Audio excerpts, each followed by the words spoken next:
সুন্দর বক্তৃতা শুনে খুবই ভালো লাগলো। সংবিধানের যে আলোচনা হয়েছে তা খুবই যুগোপযোগী এবং জনগণের জন্য খুবই উপকারী মনে হচ্ছে আমার কাছে। এখন এই একক সংখ্যাগরিষ্ঠতা নিয়ে যে মন্ত্রিপরিষদ গঠন করে তারপরে যে তাদের মধ্যে একটা স্বৈরাচারী মনোভাব চলে আসে, ওই বিষয়ে সংশোধন হওয়া খুবই জরুরি। এটাই আমার প্রশ্ন।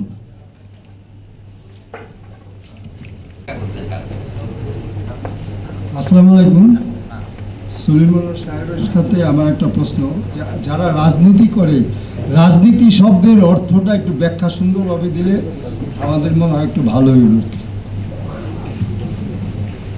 ঠিক আছে, শুনলাম আপনার এটা একটা হলো একক সংখ্যাগরিষ্ঠতা, একটা হলো রাজনীতি। আরো দুই একটা মন্তব্য থাকলে করেন, আমি সব উত্তর দিতে পারবো না, তবে মন্তব্য করতে পারবো। এটা সাধারণ কাগজ দিলেই হবে টুকে রাখার জন্য। ওকে, ধন্যবাদ। না, কারো মন্তব্য থাকলেও করতে পারেন, প্রশ্ন দরকার নেই, আপনার বিভিন্ন মন্তব্য করতে পারেন।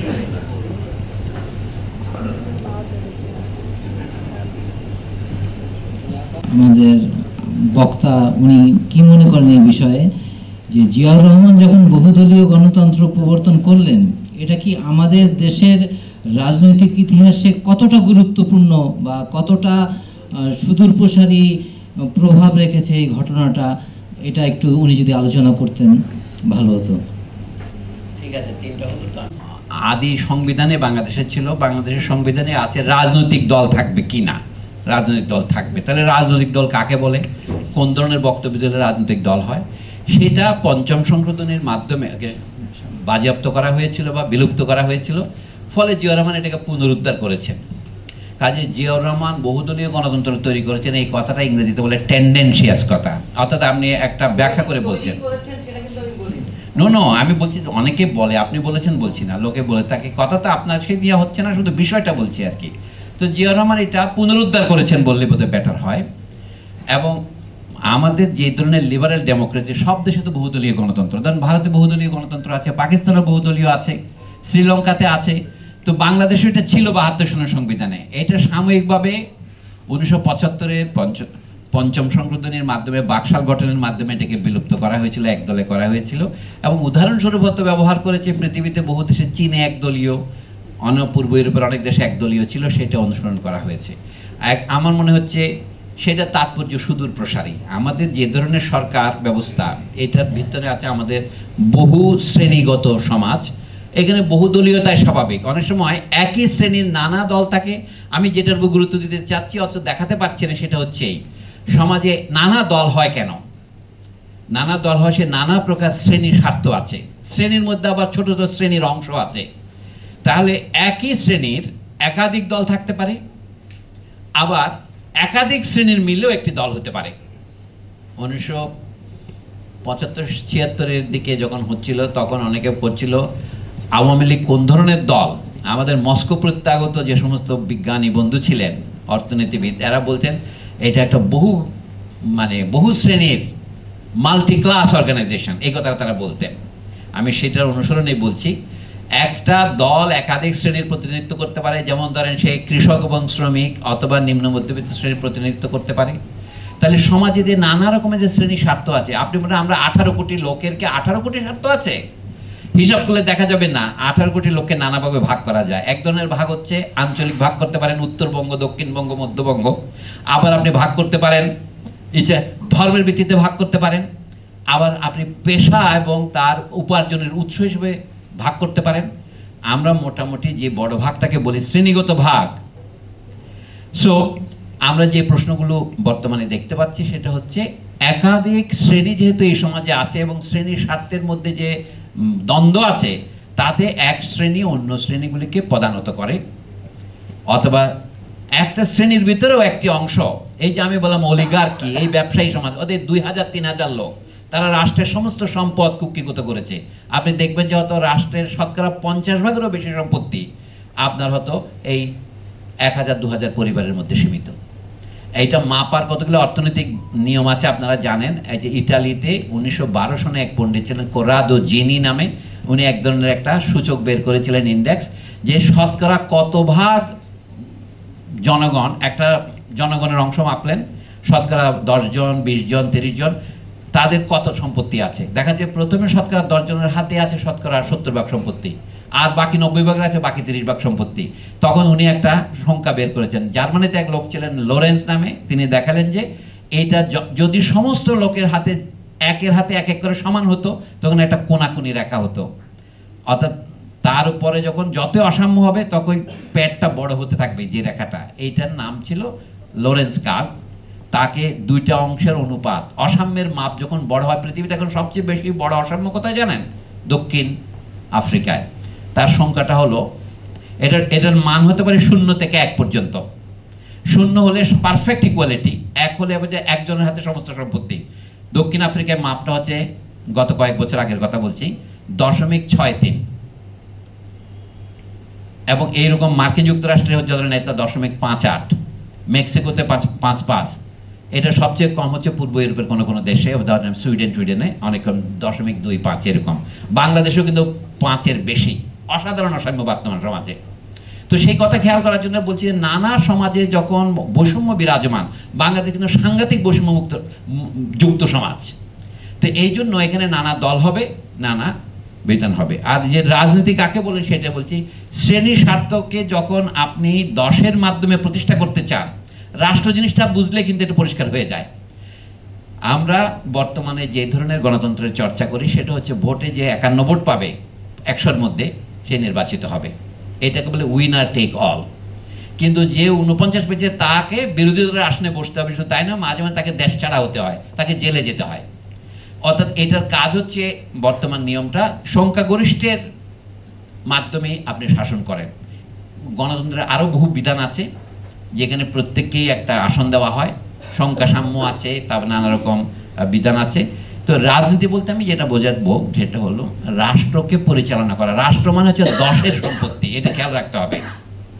এই যে সিভিল সোসাইটির অনুবাদ করতে পারছে না কেন লোকে, কারণ রাষ্ট্র সম্পর্কে তার ধারণা পরিষ্কার নয়।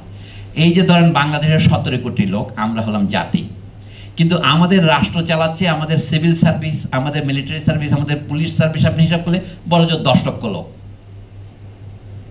তাহলে রাষ্ট্র এবং জাতি এক হলো না, রাষ্ট্রটা জাতির চেয়ে ছোট হয়ে গেল, কিন্তু জাতি হচ্ছে এটার মালিক।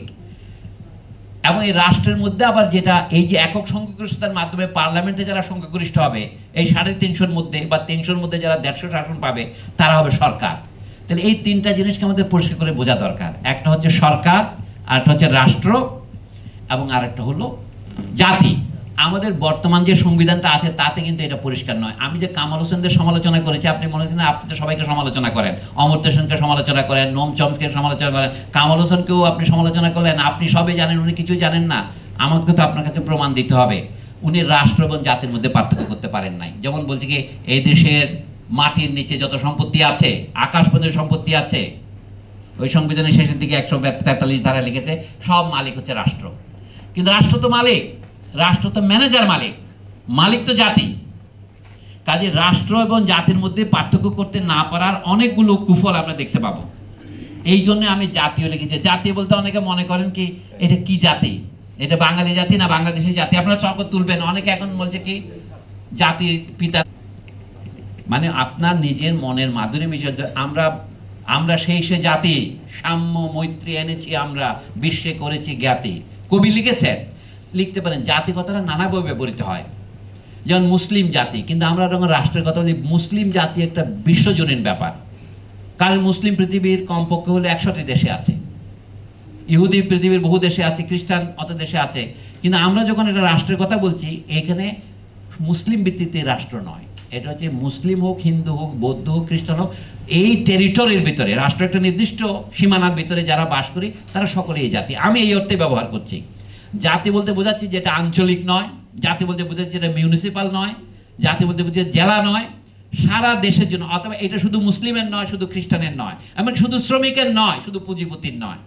তাহলে যে কন্ট্রাডিকশনগুলোকে কেন্দ্র করে আমরা একটা ঐক্যবদ্ধ জোট হয়েছি, এই জোটের নাম জাতি।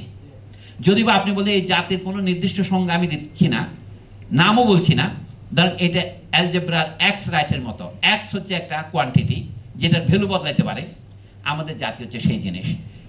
এই জাতির উপরে নেতৃত্ব করার যে আন্দোলন, সংগ্রাম, এটা হচ্ছে রাজনীতি। এখন রাজনীতি কথাটাকে ইংরেজি থেকে বলে দেখেন পলিটিক্স। বাংলা আমরা রাজনীতি বলেছি, ভালো কথা, বাংলা ব্যাকরণ অনুসারে দেখলে লোকে বুঝে উঠতে পারে না। আমি যখন রাজপথ বলেন, রাজপথ মানে রাজার পথও বলতে পারেন, পথের রাজ অর্থ বলতে পারেন। বাংলা থেকে দুটো অর্থই কিন্তু অনুমোদন করে বাংলা ব্যাকরণ।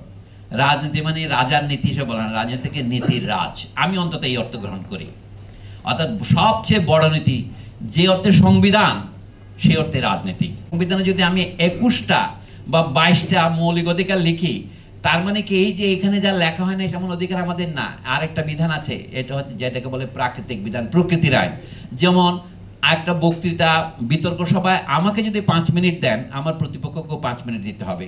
ফুটবল খেলায় আমার যদি 11 জন থাকে, ওই দিকেও থাকতে হবে। এটা খেলার নিয়ম। এটা কিসের নীতি? সাম্যের নীতি।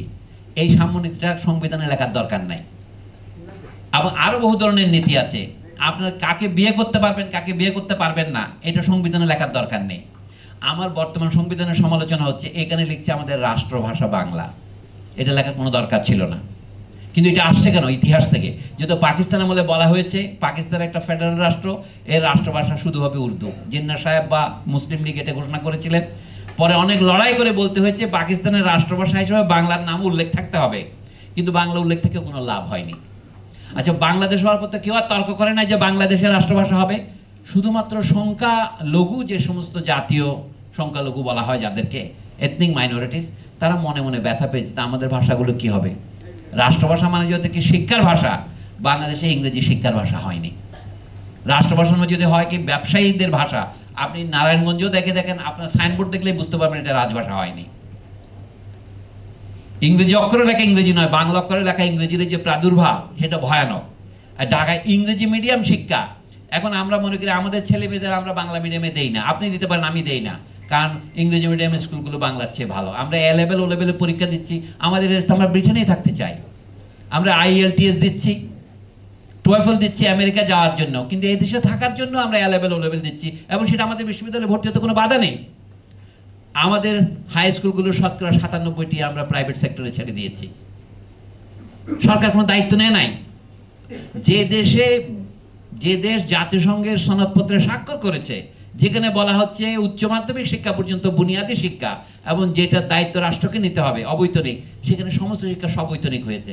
কাজে সেখানে তো সামাজিক বৈষম্য আপনি পুনরুৎপাদন করতেছি। এবং তা শুধু করেন নাই আপনি, এবং এর কোনো ব্যাখ্যা তাদের নাই যে দেশীয় সিলেবাস ইংরেজি ভার্সন, যেখানে প্রোগ্রেসিভলি দেশীয় ভাষণ তৈরি করার কথা ছিল, সেখানে আপনি তুলে দিচ্ছেন। আমি যে এই কথাগুলো বলা, এটাও রাজনীতি।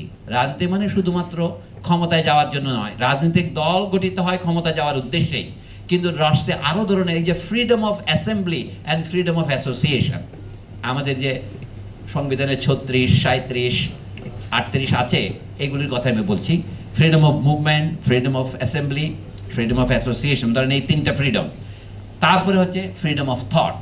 এই 4টা ফ্রিডম যদি আপনি দেখেন, আমাদের কোনোটাই নেই। আমি যেটা বলছিলাম, রাষ্ট্রভাষা বাংলা লিখে কি হয়েছে? আমাদের সুপ্রিম কোর্টে তো বাংলা চলে না। আমি সংখ্যা তত্ত্ব দিয়ে প্রমাণ করতে পারি, তার রায়ে শতকরা 99 এখনো বাংলা নয় এমন ভাষায় লেখা হয়। এটা তো সংবিধানের সরাসরি লঙ্ঘন কিনা, এই প্রশ্নটা আপনার তোলা উচিত। এই তোলাটাই হচ্ছে রাজনীতি। এই যে আমরা তুলছি না, এটা হচ্ছে ফ্যাসিজম। আপনি চুপ করে আছেন, চুপ করে থাকার সংস্কৃতি হচ্ছে ফ্যাসিজম সংস্কৃতি।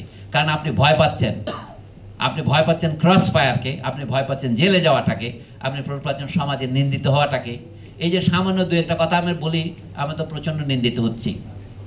তো এই জন্য বলবো, আপনার 3টা প্রশ্নে আর কি, আমরা গণতন্ত্র বলতে যেটা মনে করি, সেটা হচ্ছে ভোটাধিকারের ভিত্তিতে নির্বাচিত সংসদে যারা সংখ্যাগরিষ্ঠ হয়, তারা প্রধানমন্ত্রী হয়, তারা মন্ত্রিসভা গঠন করে। ঠিকই আছে, কিন্তু তারা যদি ভোটাধিকার ছাড়াই প্রধানমন্ত্রী হয়, সেটাও আপনারা দেখেছেন। তাহলে দেখা যাচ্ছে আপনার এখানে আরো গুরুত্বপূর্ণ প্রশ্ন আছে। তখন মনে হয় ভোটাধিকারটা খুব ইম্পর্টেন্ট, ভোটাধিকার ছাড়া চলবে না। আচ্ছা, আর একটা প্রশ্ন পেলাম, বর্তমান অন্তর্বর্তীকালীন সরকারের কি সাংবিধানিক বৈধতা আছে? যদি না থাকে, তবে এই সরকারের সংবিধান সংশোধন করতে হলে প্রথমে বা গুরুত্বপূর্ণ কি কি পদক্ষেপ নিতে হবে? এই প্রশ্ন আপনারা দেখছেন আলোচিত হচ্ছে প্রতিদিনই, মিডিয়াতে আলোচিত হচ্ছে। আমি নিজেও এই আলোচনায় কোথাও কোথাও অংশগ্রহণ করেছি। এটা পরিষ্কার, পৃথিবীর সমস্ত বৈধতার উৎস জনগণ, কিন্তু জনগণও ইচ্ছা করলে দিনকে রাত বলতে পারে না। এটা হলো প্রকৃতি। তাহলে প্রকৃতির বিধানের বিরুদ্ধে জনগণের নামেও কোনো আইন জারি করা যাবে না। জনগণের সম্মতি, এই কথাটা আমরা বলে থাকি, আমি বলি জনগণের সম্মতি নয়, জনগণের ইচ্ছা, সেটাই হচ্ছে আইনের উৎস। যখন ধরুন আমরা ভোট দিতে পারছি না, তখন ভোট দিতে না পারা সত্ত্বেও যারা নিজেদের সরকার বলে দাবি করে আমাদের উপরে বসে আছেন, তাদেরকে উৎখাত করার জন্য যে রাস্তায় গেলেন, এটা সংবিধানে কোথাও লেখা নাই। আপনি বলবেন কি, যদি কেউ জনগণের ইচ্ছের বিরুদ্ধে গিয়ে রাষ্ট্র ক্ষমতা দখল করে, তাকে উৎখাত করার শক্তি জনগণ ইনহেরেন্টলি, অন্তর্নিহিতভাবে জনগণ হওয়ার অধিকারে সেটা সংরক্ষণ করে। মানে মালিক আমার বাড়িতে কেউ আক্রমণ করলে আত্মরক্ষার অধিকার আছে কিনা, এটা মৌলিক অধিকারের মধ্যে পড়ে, আত্মরক্ষার অধিকার। এমন পুলিশদেরকেও বল, পুলিশরা যখন আমাদেরকে ফায়ার করে তখন বলে কি আমরা আত্মরক্ষার জন্য ফায়ার করেছি। আমার কাউকে রাষ্ট্র মানে হচ্ছে আমি কারো উপর গায়ের জোর প্রকাশ করতে পারবো না, প্রয়োগ করতে পারবো না। তবে পারবো একটি ক্ষেত্রে, যদি আমি আক্রান্ত হই এবং তাতে যদি আমার জীবনহানির আশঙ্কা থাকে। এই জন্য এটা একটা মৌলিক অধিকার, রাইট টু লাইফ, এটা হলো সেক্রেড রাইট। আর অন্যান্য আছে, রাইটার আছে, সেই জন্য বলছি। এটা নিয়ে সুপ্রিম কোর্টে অনেক মামলা হয়েছে, যেমন ধূমপানের বিরুদ্ধে যখন ডক্টর নুরুল ইসলাম মামলা করেছিলেন, সেই সময় প্রশ্নটা উঠেছিল এটা রাইট টু লাইফ কিনা। কারণ ধূমপানের ফলে ক্রমশ আমার জীবন বিপন্ন হয়, সুতরাং ধূমপান প্রমোট করে এই সমস্ত বিজ্ঞাপন বন্ধ করা উচিত। আরও বহু কথা আছে। তো সেই জন্য আমি বলবো, অন্তর্বর্তী সরকারের বৈধতা উৎস হচ্ছে জনগণের অভ্যুত্থান, এইটাই বৈধতা, এটা কোনো সাংবিধানিক বৈধতা নয়। অর্থাৎ জনগণ চেয়েছে, একজন ইউসারপার যিনি গতবার ক্ষমতায় ছিলেন, জনগণ রায় দিয়েছে যে তিনি বৈধভাবে নির্বাচিত হননি, সুতরাং তাকে সরিয়ে দেওয়ার অধিকার জনগণের আছে। তো তাকে সরিয়ে দেওয়ার সাথে সাথে দেশে একটা শূন্যতা দেখা দেবে, সেই শূন্যতা পূরণ করবে কে? শব্দটা দেখেন, অন্তর্বর্তীকালীন, ইন্টারিম বলে আর কি। অর্থাৎ এইটা আমি যখন একজন কে উৎখাত করব, তখন আমি বলবো যে ভাই আমি উৎখাত করেছি, এখন আগামী সরকার তোমরা গঠন না করা পর্যন্ত আমি দায়িত্ব পালন করছি। আপনি বৈধতা যখন বললেন সাংবিধানিক বৈধতা নয়, আর তার বৈধতা আছে কিনা? হ্যাঁ, তার বৈধতা আছে। কারণ এই বৈধতা যদি সাংবিধানিক না হয়, তাহলে সেই সংবিধানটাই বদলানো দরকার। সংবিধানের right two insurrection is one of the fundamental rights, এবং আমাদের সংবিধানে নাই, মার্কিন সংবিধানে কিন্তু এটা আছে, পৃথিবীর বহু সংবিধানে আছে। যদি কেউ অবৈধভাবে রাষ্ট্র ক্ষমতাকে উচ্ছেদ করে, তখন সেই উচ্ছেদকারীকে উচ্ছেদ করার ক্ষমতা সংবিধানে জনগণকে দিয়েছে। আমাদের সংবিধানে যেটা লেখা হয় নাই, এটা আমাদের সংবিধান লিবারেল বলে। রাইট টু ইনসারেকশন অর্থাৎ দাঁড়ানো, ইনসারেকশনের মানে দাঁড়িয়ে দেওয়া। কিন্তু আমাদের এখানে বর্তমানে যেই প্রশাসন চলছে, তাদের একটা শিক্ষা দীক্ষার প্রধান নাম কি? কাউন্টার ইনসার্জেন্সি, বিদ্রোহ দমন করা। পুলিশদের নাম কি? আমাদের তো ল অ্যান্ড অর্ডার স্টেট। কাজে এই দুটো কথা পরস্পর বিরোধী। আমি বলছি রাইট টু ইনসারেকশন, বা ইংরেজিতে বলে right two uprising, is one of the most fundamental rights. এই রাইটের বলেই কিন্তু আমরা রাষ্ট্র স্থাপন করেছি। এটা হচ্ছে ল স্টাবলিশিং রাইট। আইনকে আমি প্রতিষ্ঠা করি, তারপর হচ্ছে আইন যদি কেউ ভঙ্গ করে তাহলে তাকে শাস্তি দিতে হবে। কিন্তু আইন যে প্রতিষ্ঠা করি, এটা ভায়োলেন্স ছাড়া সম্ভব নয়। এটা হলো প্রথম, এটার নাম হলো ফাউন্ডিং ভায়োলেন্স। সশস্ত্র শক্তি ছাড়া কোনো রাষ্ট্র তৈরি করা যায় না। জনগণের সম্মিলিত সশস্ত্র শক্তির বলেই রাষ্ট্র তৈরি হয়েছে। রাষ্ট্র 1971-এর মুক্তিযুদ্ধে কি আপনার সাংবিধানিক বৈধতা ছিল? বলুন তো। আপনি বৈধতা তৈরি করেছেন। আমরা যে স্বাধীনতার ঘোষণাপত্র, যেটার থেকে আমি এই উদ্ধৃতিটা দিলাম, সেখানে কি ছিল কি? যেহেতু যেহেতু যেহেতু যেহেতু, এরকম 6 বা 7টা যেহেতু আছে।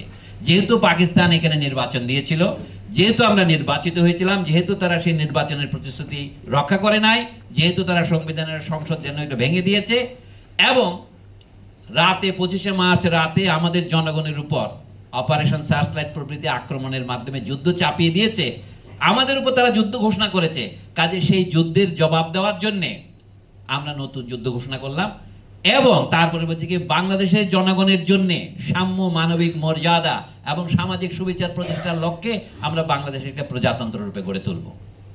তাহলে বাংলাদেশের জাতীয় সঙ্গীত, বাংলাদেশের জাতীয় ঘোষণাপত্র, এগুলি 1971-এই গৃহীত হয়েছিল, এটা মনে রাখতে হবে। এখন অনেকে এই নিয়ে প্রশ্ন করছে অভ্যুত্থানের ফলে কি জাতীয় সঙ্গীত বদলাতে হবে? এগুলি আমি মনে করি অকারণে বর্তমান সরকার বা বর্তমান বিধান অর্থাৎ সংবিধান না এই বিরুদ্ধে যে অভ্যুত্থান করে আমরা যাচ্ছি এইটাকে ক্ষতিগ্রস্ত করার জন্য এটা করা। তার মানে এই নয় যে আমাদের জাতীয় সঙ্গীত কখনো বদলানো যাবে না, সেটার মোক্ষম সময় যদি আসবে। আমাদের মুক্তিযুদ্ধের মাধ্যমে যে বিষয়গুলি মীমাংসিত হয়েছে সেগুলি গণতন্ত্র, সমাজতন্ত্র, জাতীয়তাবাদ নয়, ওগুলি ভুয়া। আসল হচ্ছে যেটা লুকিয়েছে তারা সাম্য, মানবিক মর্যাদা এবং সামাজিক সুবিচার, এর একটারও তারা গ্যারান্টি দিতে পারে নাই। সমাজতন্ত্র কথাটা এনে বসালেই সমাজতন্ত্র হয় না। আপনারা আমাকে আবার সমাজতন্ত্রের বিরোধী ভাইবা যদি প্রচার করেন আমি দুঃখিত হব, কিন্তু ব্যাপারটা তা নয়। আপনার যদি সাম্য, এই দেশে সমাজতন্ত্রের চেয়ে বেশি দরকার সাম্য। মানে সাম্যেরই এখন অনুবাদ করেছে ছাত্ররা বৈষম্য বিরোধী, কারণ সাম্য আপনি বুঝতে পারেন না, মনে করছে রাশিয়ান সাম্যের কথা বলছেন। তো এই ধরনের আছে। আরেকটা যে যদি না থাকে তবে এই সরকারের সংবিধান সংশোধন করতে হলে প্রথমে কি কি পদক্ষেপ নিতে হবে, আমি মনে করি right two insurrection should be written here. যদি বর্তমান সরকার আমরাও যদি জনগণের অধিকার লঙ্ঘন করি, তাহলে জনগণের অধিকার লঙ্ঘনের মাপকাঠিকে যদি আপনি এতদিনের মধ্যে নির্বাচন না দেন, বর্তমান সরকারের মধ্যে একটা আমি বলবো গড়িমসি, তালবাহানা শব্দটা বোধ বলা ঠিক হবে না, এটা একটু বেশি হয়ে যাচ্ছে, একটা গড়িমসির ভাব লক্ষ্য করা যাচ্ছে। তারা তো বলছে না যে আমরা এইরকম সংস্কার করতে হবে, এই সংস্কার করতে যে হবে আপনি সেটা আন্দাজও করতে পারছেন না, তাহলে আপনি দেশ চালাবেন কিভাবে? মানে এটা করতে যদি আপনি মনে করেন যে আমার 10 বছর লাগবে, কারণ এনজিওদের মধ্যে একটা গুজব আছে যে আমাদের 10 বছর লাগবে। একটা গুজব চারিকে ডক্টর ইউনূস 6 বছরের কমে হলে তিনি ক্ষমতা নেবেন না, এটার মধ্যে গুজব আছে। আমি গুজবে কান দিচ্ছি না, কিন্তু চোখ না দিয়ে তো পাচ্ছি না, পত্রিকা ছাপা হচ্ছে তো, তাই বলছি। তাই আমাদের অজুহাত যে এই সংস্কার করতে হলে কি কি সংস্কার করা লাগবে। এখন শোনা যাচ্ছে আগে ভোটার তালিকা হোক, তারপরে সংস্কারের প্রশ্ন ঐক্যমত হলে। আমি দেখলাম জাতিসংঘ গিয়ে ডক্টর ইউনূসের যে বক্তৃতা প্রচারিত হয়েছে, এগুলি আবার কোনটা গুজব কোনটা সত্য বলা তো মুশকিল এখন মিডিয়ার কারণে। তা যদি হয় আমি মনে করি যে আমাদের সংবিধান লেখা সম্ভব। সংবিধানের লোক হচ্ছে নতুন সংবিধান মানে আগে সব ফেলে দেবো তা নয়, আমি একটা মৌলিক অধিকার ফেলে দেবো না। সংবিধানের প্রথম ভাগ হচ্ছে মৌলিক অধিকার, যেটা আমেরিকানরা বিল অফ রাইটস বলেছে, আর দ্বিতীয় অংশ হচ্ছে গঠনতন্ত্র, রাষ্ট্র কিভাবে গঠিত হবে, তাতে আইনসভার কর্তৃত্ব মানে জনগণের কর্তৃত্ব তৈরি করতে হবে। 18 কোটি লোক তো আর একসাথে এক মিটিং হতে পারবে না। 18 কোটির জন্য ধরেন 300 বা 400 বা 500 করবো আমরা, সেটাই।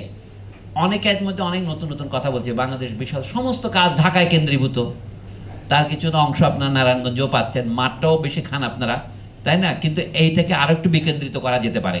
এই জন্য প্রদেশ করতে এবং কোনো কথা নাই। আমি একটা উদাহরণ দিই, ফ্রান্সে এখন 84টা প্রদেশ। ফ্রান্স একটা ষড়ভুজের মতো দেশ, 4টা প্রদেশ হচ্ছে তার পুরনো কলোনি।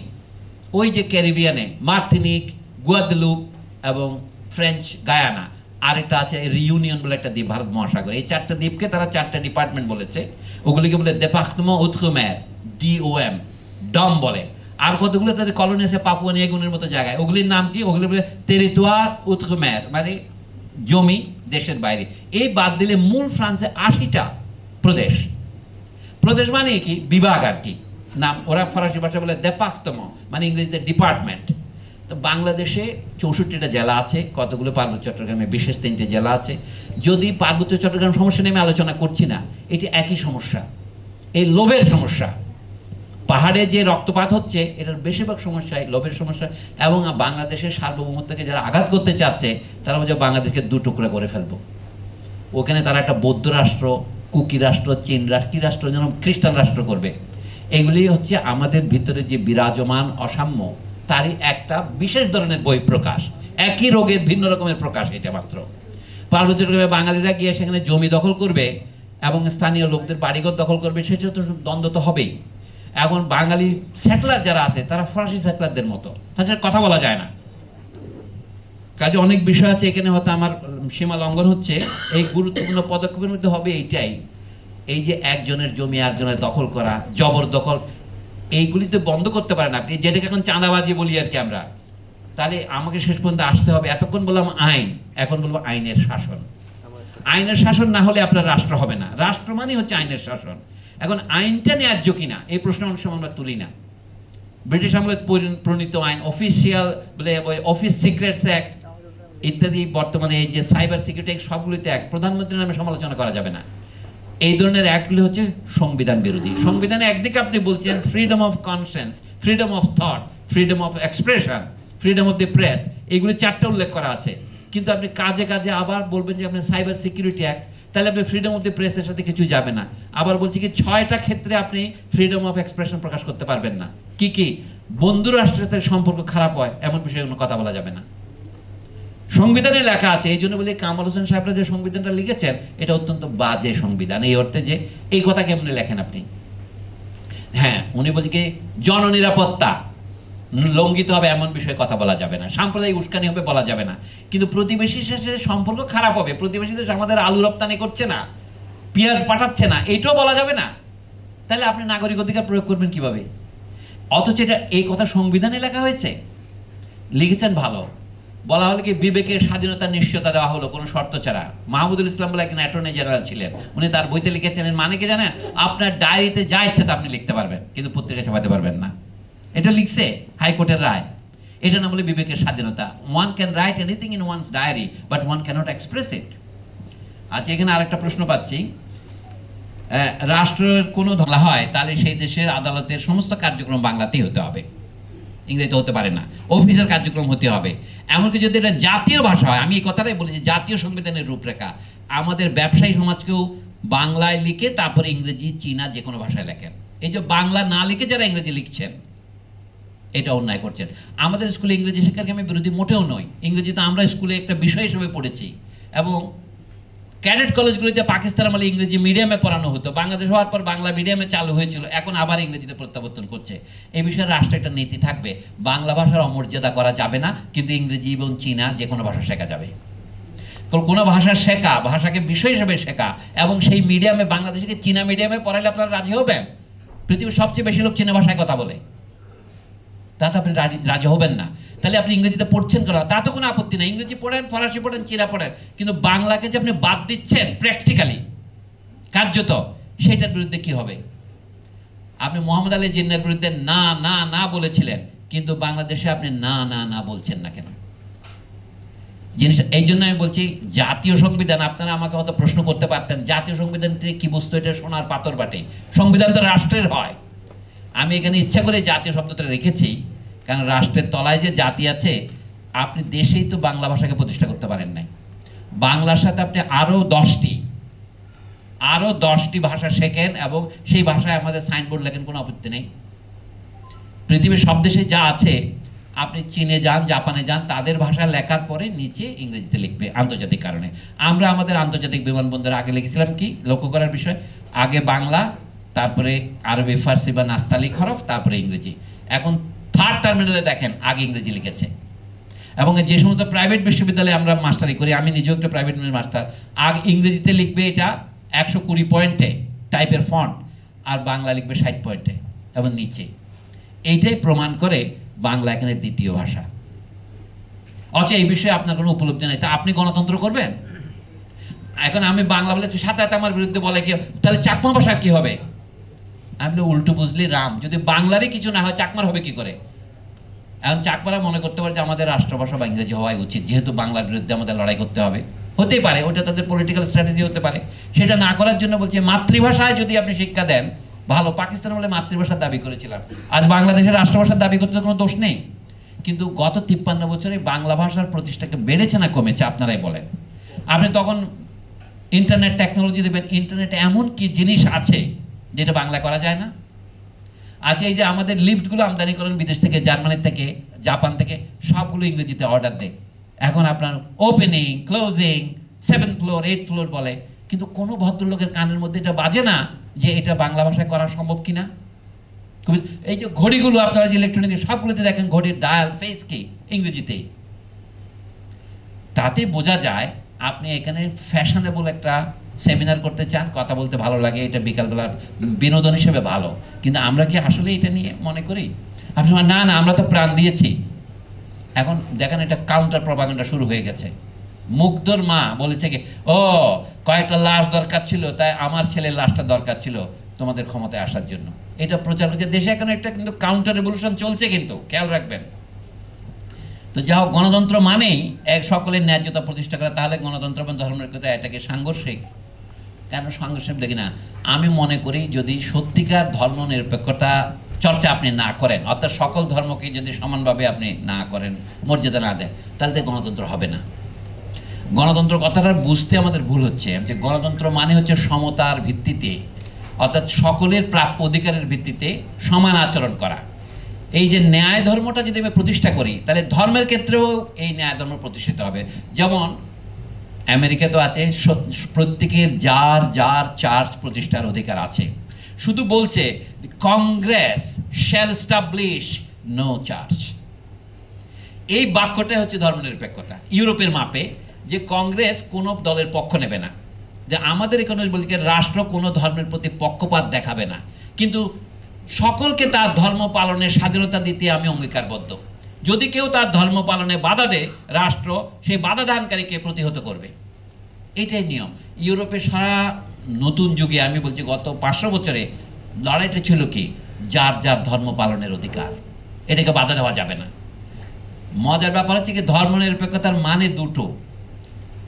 আমেরিকার কংগ্রেস বলছে যে আমরা কোনো ধর্মীয় প্রতিষ্ঠান গঠন করব না, কোনো ধর্মীয় প্রতিষ্ঠানে টাকা দেব না। এটা ব্যক্তিরা তাদের যেমন ট্যাক্স দেয় এভাবে নিজ প্রতিষ্ঠানে নিজের ইচ্ছা অনুসারে করবে। কিন্তু ইউরোপে বলা হয়েছে কোনো পক্ষকেই তার ধর্ম পালনের অধিকার থেকে বঞ্চিত করা যাবে না। এইভাবে সর্বশেষ মুক্তি দিয়েছে ফরাসি বিপ্লবের সময় ইহুদিদের। আগে ইহুদিরা তাদের ধর্মচর্চা করতে পারতো না ইউরোপে, যেহেতু তারা পারিয়া বলে, তাদেরকে তখন ফরাসি বিপ্লব বলে না, ইহুদি হলেও সে তার ধর্ম পালন করতে পারবে। কিন্তু তাই বলে এখনো ইউরোপে ইহুদিরা এক করতে মানে বঞ্চিত। আচ্ছা, যেটা শেষ হচ্ছে সেটা আমি সরিয়ে ফেলি। বাঙালি জাতির বয়স বা ইতিহাস 1000 বছরের বেশি, তাহলে 1971 জাতির বিদ্যা কি হবে? এটা আহমেদ নাসিল যে বাঙালি জাতির বয়স 1000 বছর কিনা আমি নিশ্চিত নই, এমনকি এটা 500 কিনা বলাও মুশকিল। জাতীয় সবসময় গঠিত হতে থাকে। তার একটা উদাহরণ দিই, বাংলা ভাষার বয়স কত? আমি বাংলা ভাষা এবং বাঙালি জাতিকে যদি আপাতত একটা কাপল হিসেবে দেখি, জোড় হিসেবে দেখি, বা বাইনোমিয়াল বলে, আপনি দুটো দেখবেন, তাদের দেখবেন যে বাঙালির বাংলা ভাষার বয়স 200 বছরও নয়। আপনার কি বলেন? উদাহরণ দিই আমি, 1778 সনে প্রথম একটা বই ছাপা হয় হুগলিতে, এটার নাম হলো a grammar of the Bengal language. লেখকের নাম কি? Nathaniel Brassey Halhed. Bangla Khaled মহিউদ্দিনের মতো মনে হবে আপনার, নামটা হচ্ছে হালেদ। আমরা আমাদের পণ্ডিতেরা যে বই পড়েন না এবং তারা যে ভুয়া, তার প্রমাণ যে তারা হেলহেড বলেন, কিন্তু ওই লোক নিজের নাম বাংলাতেই লিখেছেন। বৌদ্ধ প্রকাশন শব্দশাস্ত্রম দেখা লিখেছে কি, ফিরিঙ্গি নাম উপকারার্থম হালেদ ইংরেজি ক্রিয়তে। এই বইতে সংস্কৃতে উনি লিখেছেন এটা। হালেদ ইংরেজি মানে হচ্ছে Halhed, the man who is an English man has done it. ক্রিয়তে মানে has bin done by him. বৌদ্ধ প্রকাশম শব্দশাস্ত্রম ফিরিঙ্গি নাম উপকারার্থম হালেদ ইংরেজি ক্রিয়েতে। তো সেই লোক, হালেদ সাহেবের বইয়ের নাম কি? A grammar of the Bengal language. তাই উনি বললেন কি, আমরা এতদিন জানতাম না বাংলাদেশে একটা আলাদা ভাষা আছে। কি জানতাম? ভারতীয় হিন্দুস্তানি ভাষাতে এখানকার লোক কথা বলে। কারণ কলকাতা এখনো দেখবেন মুসলমানদের মধ্যে উল্লেখযোগ্য অংশ উর্দুতেই কথা বলে। তো ওনারা মনে করছে সবার সাথে ওনারা উর্দুতেই কথা বলতেন, সেই ভাষার নাম ছিল তখন উর্দু নয়, হিন্দুস্তানি। এবং তারা মনে করলেন পরে বাংলাদেশে আসে, যখন আপনারা জানেন যে আপনি যদি চট্টগ্রামে যান অবাক হবেন, চট্টগ্রামে একটা ভাষা আছে আতিক্কা। হঠাৎ বড় করে লেখা আছে গ্রামীণ ফোনের বিজ্ঞাপনে আতিক্কা। আমরা বলি আমি আঁতকে উঠলাম, চট্টগ্রামে আতিক্কা বলে, আমি হঠাৎ বিচলিত হলাম। চট্টগ্রামে যে একটা ভাষা আছে আপনারা অনেকে হয়তো খেয়াল করেন নাই, সিলেটের একটা ভাষা আছে। বাংলাদেশের ভাষার সাথে উড়িয়া কিংবা বিহারি ভাষার যে তাৎপর্য, মানে অহমিয়া ভাষার যে পার্থক্য, চট্টগ্রামের ভাষার পার্থক্য তার চেয়ে অনেক বেশি। আমি চট্টগ্রামী ভাষার নেটিভ স্পিকার, আমি আমার অথরিটি দিয়ে বলতে পারি Chittagonian is way different from Bengali, far different than Oriya or Ahomiya is. কিন্তু এখন রাজনৈতিক কারণে বাংলার উপভাষা বলা হয় চট্টগ্রামকে, সিলেটকে, আর অহমিয়াকে স্বাধীন ভাষা বলা হয়। অর্থাৎ 100 বছর আগে অহমিয়া বাংলার উপভাষা হিসেবে বিবেচিত হতো। 100 বছরের তার কিছু আগে রাজেন্দ্রলাল মিত্রের সময় উড়িয়া ভাষাকে বাংলা ভাষার উপভাষা বলা হতো। এই জন্য বলে বাংলা ভাষা যখন প্রথম আবিষ্কার করেন ইংরেজ পণ্ডিত আইসা 40 জন হিন্দু পণ্ডিতের সহায়তায়, দেখলেন কি বাংলাদেশে নাকি 40টা ম্যানাস্ক্রিপ্ট উনি খুঁজে পেয়েছেন। হালেদ সাহেব, উনি খ্রিস্টান পাদ্রী ছিলেন। ওনার গ্রামার বইয়ের নাম কি? A grammar of the Bengal language. Bengali কথাটা ব্যবহার করার মতো তিনি জানেনও নাই। তার প্রায় 22 বছর পরে উইলিয়াম কেরি সাহেব যখন বাংলা ব্যাকরণ লিখলেন, নাম হচ্ছে grammar of the Bengali language. তখন বেঙ্গলি বানানো ঠিকভাবে করতে পারতো না। রাজা রামমোহন রায় যখন গ্রামার লিখলেন, তখন লিখলেন গৌড়ীয় ব্যাকরণ, এরপরে লিখলেন গৌড়ীয় ভাষার ব্যাকরণ। বাংলাকে তখন গৌড় বলা হতো, যেহেতু বাংলার রাজধানী গৌড়। যেমন আরাকানকে বলা হয় রোসাং, এখানে আপনার রোহিঙ্গা বলেন, ওটা আরাকানি। রাজধানীর নাম রোসাং, তাই রোসাঙ্গিয়া, রোহাঙ্গিয়া, রোহিঙ্গা এভাবে হয়েছে। একইভাবে বাংলার লোকে তো গৌড়, মধুসূদনের কবিতা আপনি গৌড়জন কহে। তো বাংলা ভাষার নাম যে গৌড়ীয় ভাষা, রামমোহন রায় 1833 ইংরেজিতে বেন্টিংয়ের আমলে সতীদাহ প্রথা নিবারণে 4 বছর পরে যে বই তিনি প্রকাশ করেছেন তার নাম গৌড়ীয় ভাষার ব্যাকরণ। আমি যে বাংলা ভাষার বয়স, তো এই জন্য বাংলা বলে যে একটা ভাষা, এটা 200 বছর বয়স হয়নি, এর অন্য নাম ছিল। তার মানে বাংলাদেশের মানুষ বোবা ছিল বলছি তা নয়, না না, আঞ্চলিক ভাষা ছিল, সবগুলোকে মন্থন করে ওই যে ঘৃত তোলার মতো, মাখন তোলার মতো একটা বাংলা ভাষা দাঁড়িয়েছে। এটা তো ইংরেজ আমলের কীর্তি। আপনি কি তার আগে কি বাংলা ছিল না? ছিল। আমরা তখন বলি যে চর্যাপদের আমল থেকে বাংলা হয়েছিল। চর্যাপদ একটু মনোযোগ দিয়ে পড়েন এবং ব্যাবিচার করেন। চর্যাপদ যেরকম বাংলা, সেই পরিমাণ উড়িয়া, সেই পরিমাণ আপনার মৈথিলি, সেই পরিমাণ অহমীয় বলা যায়। আমরা পরবর্তীকালে এই জন্য 1000 বছরের বাংলা যখন আমরা বলি, এগুলো হচ্ছে স্রেফ মিথোলজি তৈরি করা, আইডিওলজি। এই যে গোলাম মুর্শিদ বলে এক ভদ্রলোক মারা গেছেন, বলেছেন ও 1000 বছরের বাংলা ইতিহাস। আরেকজন বলেছেন FM আব্দুল জলিল, বাংলাদেশ স্বাধীন হওয়ার পর কি 5000 বছরের বাংলা ও বাঙালি ঐতিহ্য। আমি কোনো দোষ দেখছি না, অর্থাৎ লেখা যায়, কিন্তু তখন এই বাংলা অঞ্চলে যে লোকগুলো ছিল তাদেরকে বাঙালি বলা হতো না গারো বলা হতো না সাঁওতাল বলা হতো, সে অনেক ব্যাপার। কাজে আমি বলছি যে তাহলে জাতির পিতা মানে হচ্ছে আসলে রাষ্ট্র। আমাদের রাষ্ট্র প্রতিষ্ঠার ক্ষেত্রে আমি বলছি, কোনো এক ব্যক্তির হাতে সমস্ত কৃতিত্ব তুলে দেওয়াটা টেন্ডেন্সিটা হলো ফ্যাসিস্ট টেন্ডেন্সি। আমরা কোন জিনিসকে ফ্যাসিজম বলি? যেখানে জনগণের কৃতিত্বকে সম্পূর্ণভাবে অস্বীকার করে একটি বিশেষ দল বা একটা বিশেষ শ্রেণী বা একটা বিশেষ ব্যক্তির বা একটা বিশেষ পরিবারের আধিপত্য তৈরি করা হয়। তাতে আমরা কেন সম্মতি দিলাম? আমরা যে সম্মতি দিয়েছি বা আমরা প্রতিবাদ করিনি, আমি সেই প্রতিবাদটা এই 2024 সনে হলো। এই জন্য 2024 সন বাংলাদেশের নবজন্ম, নতুন দেশের নয়। জনগণের অধিকার না থাকলে তো জনগণের দেশ হয় না। সেই জন্য 1000 বছরের বাঙালি বলছেন, বাঙালি তো ভবিষ্যতের 1000 তো আরো বর্ধিত হবে। আচ্ছা, এভাবে নানা প্রশ্ন করা যায়, সবগুলো উত্তর দেওয়া যাবে না। আমি দেখি পারলে দিলাম। স্যার একটু এটা নিয়ে যান, আর একটু গরম দিয়ে। হ্যাঁ, আচ্ছা, তাহলে আমি দেখি, আমি যেভাবে পাচ্ছি তাকে বলছি। এখানে যে অর্ডারে আসছে, শেখ হাসিনা সহ তার সমস্ত মন্ত্রিসভার সবাই পালিয়ে গেল। বর্তমানে তাদের অনেকে বিভিন্ন মাধ্যমে অ্যাক্টিভ। চলমান পরিবর্তনে তারা কিভাবে বাধা হতে পারে ও প্রতিবাদ কি, তাদের কিভাবে এই টোটাল চেঞ্জের সাথে ভূমিকা রাখতে পারে।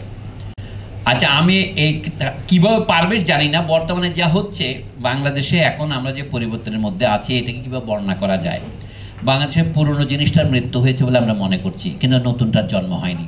এই ধরনের পরিস্থিতিকে ইতিহাসে বলে ক্রাইসিস। আমরা একটা ক্রাইসিসের মধ্যে আছি। এই ক্রাইসিস কতদিন স্থায়ী হবে সেটা আমি বলতে পারি না। তো এই ক্রাইসিসের কুশীলব কারা? ধন্যবাদ। কুশীলব মানে হচ্ছে রামের এক ছেলের নাম কুশ আর এক ছেলের নাম লব, সেই জন্য নাটকের চরিত্রকে আমরা কুশীলব বলি। কুশ ও লব আর কি, সন্ধি করলে কুশীলব হয়। ইংরেজিতে বলে ড্রামাটিস পার্সনি। আমাদের বর্তমান নাটকে আমি বলছি শেখ হাসিনা একমাত্র এখানে পাত্রী নন, আরও পাত্র আছে এবং তারা অ্যাক্টিভে আছে।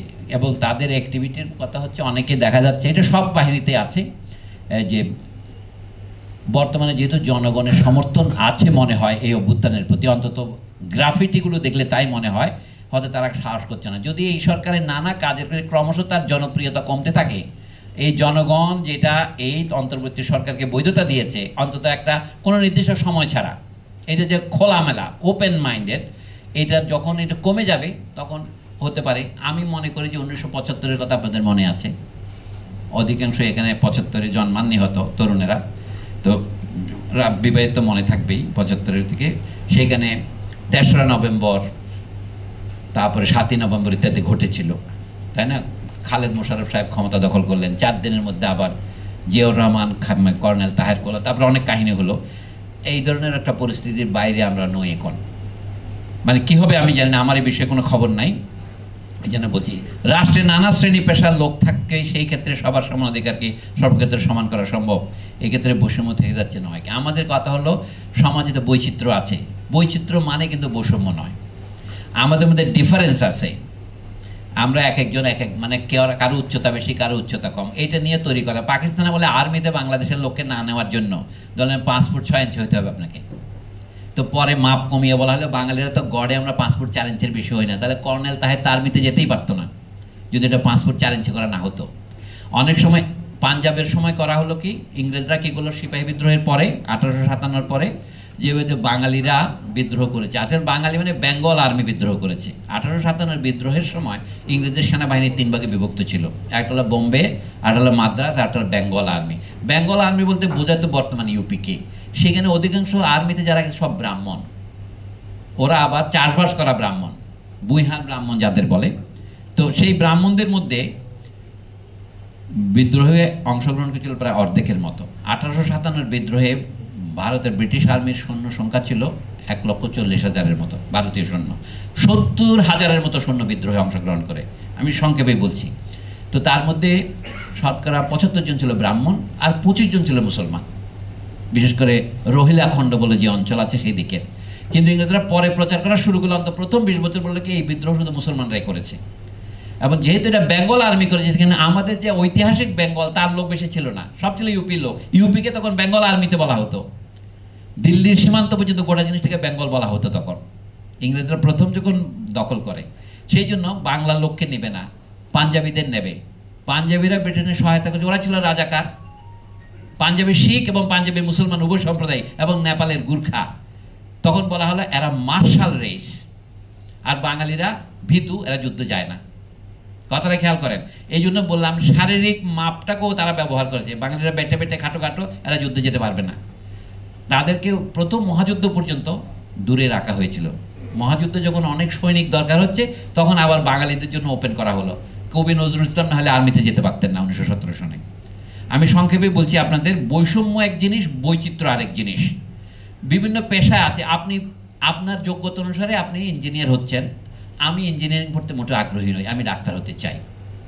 এটা তো বৈষম্য নয়। বর্তমানে বৈষম্য আছে, কিন্তু এই বৈষম্য এই ধরনের নয়। আমার বক্তব্য হচ্ছে গরিবের ছেলেরা শুধু সিপাহী হবে, ধনীর ছেলেরা শুধু অফিসার হবে, এটা বৈষম্য।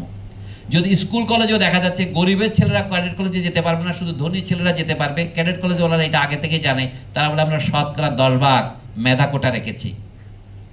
এই মেধা কোটা হার্ভার্ড ইউনিভার্সিটিতেও আছে, অক্সফোর্ডেও আছে। বিদেশি রাজরাদের প্রধানমন্ত্রী প্রেসিডেন্টের ছেলে মেয়েদের জন্য 10 কোটা রাখে।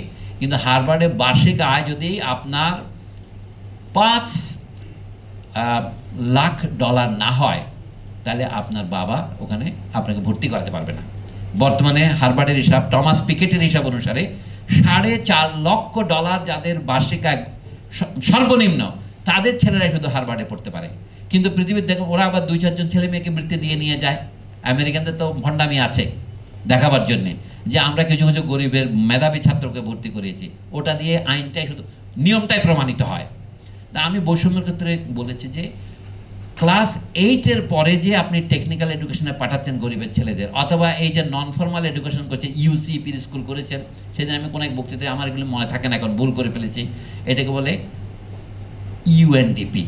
আমি এক জায়গায় ভুলে বক্তৃতা বলেছি ইউনেস্কো বা ইউনিসেফ, এটা ভুল হয়ে যায় মাঝে মাঝে, ক্ষমা করবেন। এই যে ইউএনডিপির যে থিওরি এবং তার অনুযায়ী ইউসিপি বলে একটা আছে, বাচ্চাদের ক্লাস 4 পর্যন্ত পড়লে তার নন ফর্মাল এডুকেশন হবে, এইগুলি হচ্ছে বৈষম্য। আপনি বলছেন এখন আমার উপায় নাই, সবাইকে আমি ক্লাস 5 পর্যন্ত পড়াতে পারছি না, তো ওর বাচ্চাকে আপনি ক্লাস 4 পর্যন্ত পড়াইয়া কাজে পাঠাবেন, আপনার বাচ্চাকে আপনি দ্বাদশ বর্ষ না হলে পাঠাবেন না, এটা কেমন করে হয়? এই সমস্ত কথা যদি উচ্চারণ করি তাহলে বৈষম্যের জিনিসটা বোঝা যাবে। আমি বলছি গরিবের ছেলেরা নতুন একটা ব্রাহ্মণ্যতন্ত্রে পড়েছে।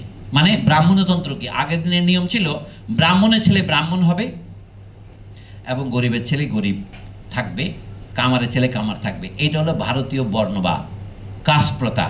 এটা নিয়ে বহু কথা হয়েছে, আমি এটা নতুন করে বলতে চাই না, এখনো তার অবশেষ আমাদের দেশে আছে। আমার বক্তব্য হচ্ছে চীনে প্রতিযোগিতামূলক পরীক্ষার মাধ্যমে সিভিল সার্ভিসে নিয়োগ করা হতো 4000 বছর আগে থেকে। গ্রিক পণ্ডিত প্ল্যাটো একটা নতুন কলম করলেন, মানে গাছে যে কলম দেয় সেই কলম।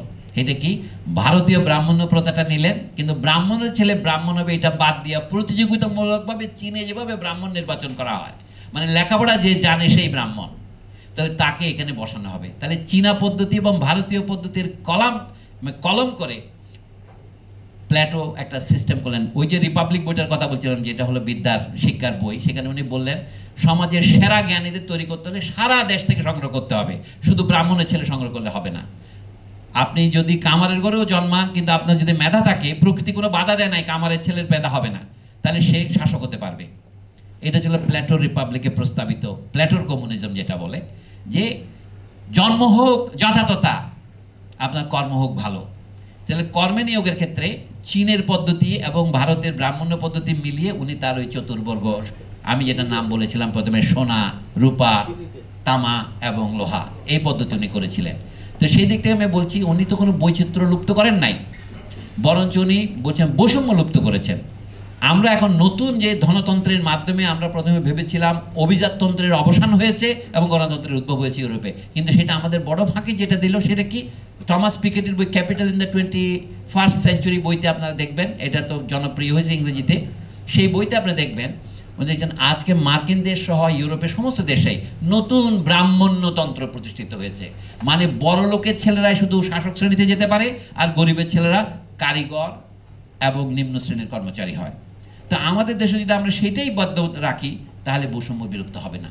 তো আমার বিকল্প প্রস্তাবটা কি, সকলেই সমান শিক্ষার সুযোগ পাবে যদি শিক্ষা রাষ্ট্রের অধীনে হয়, সবার সুযোগ হয়, তাহলে দ্বাদশ শ্রেণী পর্যন্ত পড়তে পড়তে আপনি টের পাবেন কার কোন দিকে প্রবৃত্তি আছে, তখন সে নিজ নিজ পছন্দ অনুসারে পেশা বেছে নেবে।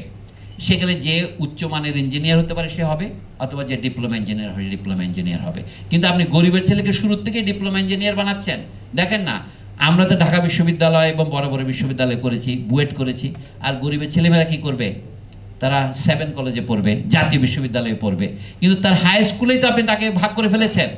কাজে দেশের সর্বত্র প্রাথমিক বিদ্যালয় এবং উচ্চ বিদ্যালয়, উচ্চ মাধ্যমিক বিদ্যালয় যদি আপনি সমান সুযোগ দেন, অর্থাৎ শিক্ষকদেরকে একটা ন্যাশনাল ক্যাডার থেকে নিয়োগ করেন এবং তাদেরকে একই প্রতিযোগিতামূলক পরীক্ষার মাধ্যমে একই ট্রেনিং দিয়ে যদি পড়ান, এবং যে ছাত্ররা ওখানে পড়তে যাচ্ছে তাদেরকে অবৈতনিক শুধু নয়, তাদেরকে ক্যাডেট কলেজের বাচ্চাদের যে সুবিধা দেন, সেই সুবিধা সকল হাই স্কুলের ছাত্রদের জন্য যদি আপনি সম্প্রসারিত করেন, কল্পনা করেন, তাতে হয়তো বাজেট বেশি লাগবে, কিন্তু সেই বাজেট করার অধিকার এবং ক্ষমতা আমাদের আছে, সেই ধন সম্পদ আমাদের যা আছে তা দিয়ে হবে।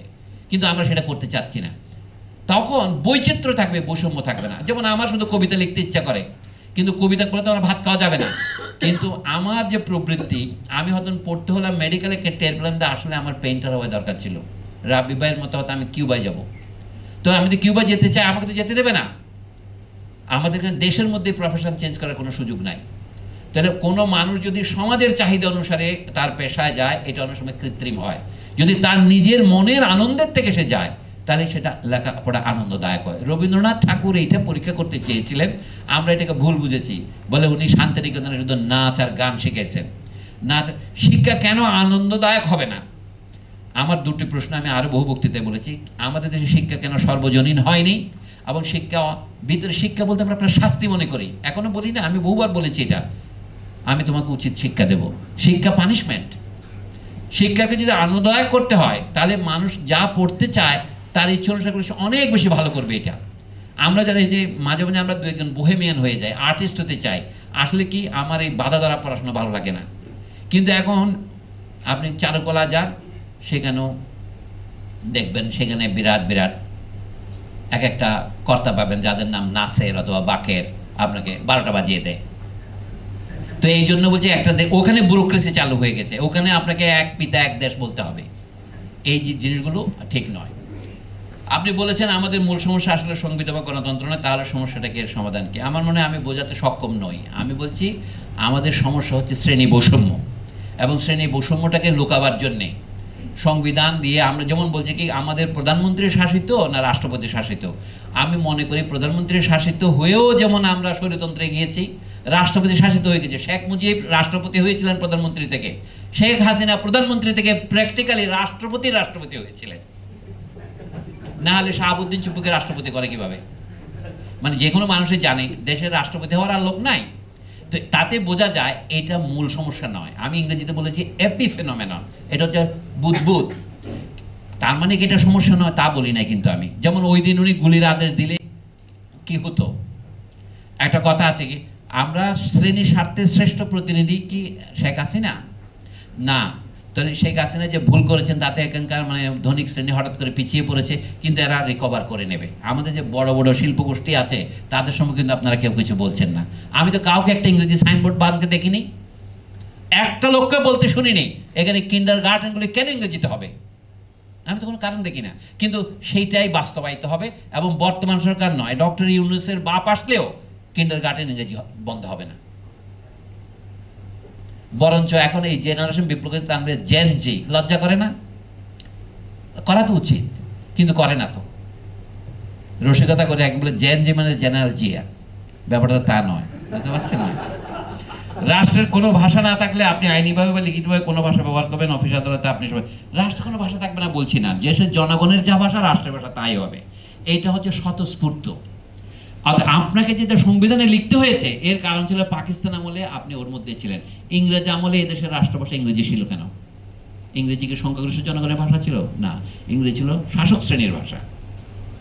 এক সময় ফার্সি রাজভাষা ছিল, ইংরেজরা প্রথম 80 বছর ইংরেজিকে রাজভাষার আসনে অফিসিয়ালি স্থাপন করে নাই। এখানকার লোকেরাই, সাহেবের মুৎসুদ্দিরাই নিজেরা পয়সা দিয়ে ইংরেজি শিখেছে। আপনার রামতনু লাহিড়ীও তৎকালীন বঙ্গ সমাজ বই পড়ে দেখেন, ওর মধ্যে আছে লোকে বলছে কি কুকুম্বার মানে শশা, ফিলোসোফার মানে বিজ্ঞ লোক, প্লাউম্যান মানে চাষা, এই সমস্ত শব্দ শিখত। তখন ওয়ার্ড বুক পড়তাম আমরা। ধীরে ধীরে অর্থাৎ ইংরেজিটা আপনি নিজের প্রয়োজনে শিখেছেন যেন ইংরেজি সে চাকরি করতে পারেন। এখনো তো আমরা একই যুক্তিতেই বলছি, অধিকাংশ ছেলে মেয়েকে আমার বিজনেস অ্যাডমিনিস্ট্রেশন পড়াচ্ছি কি জন্য?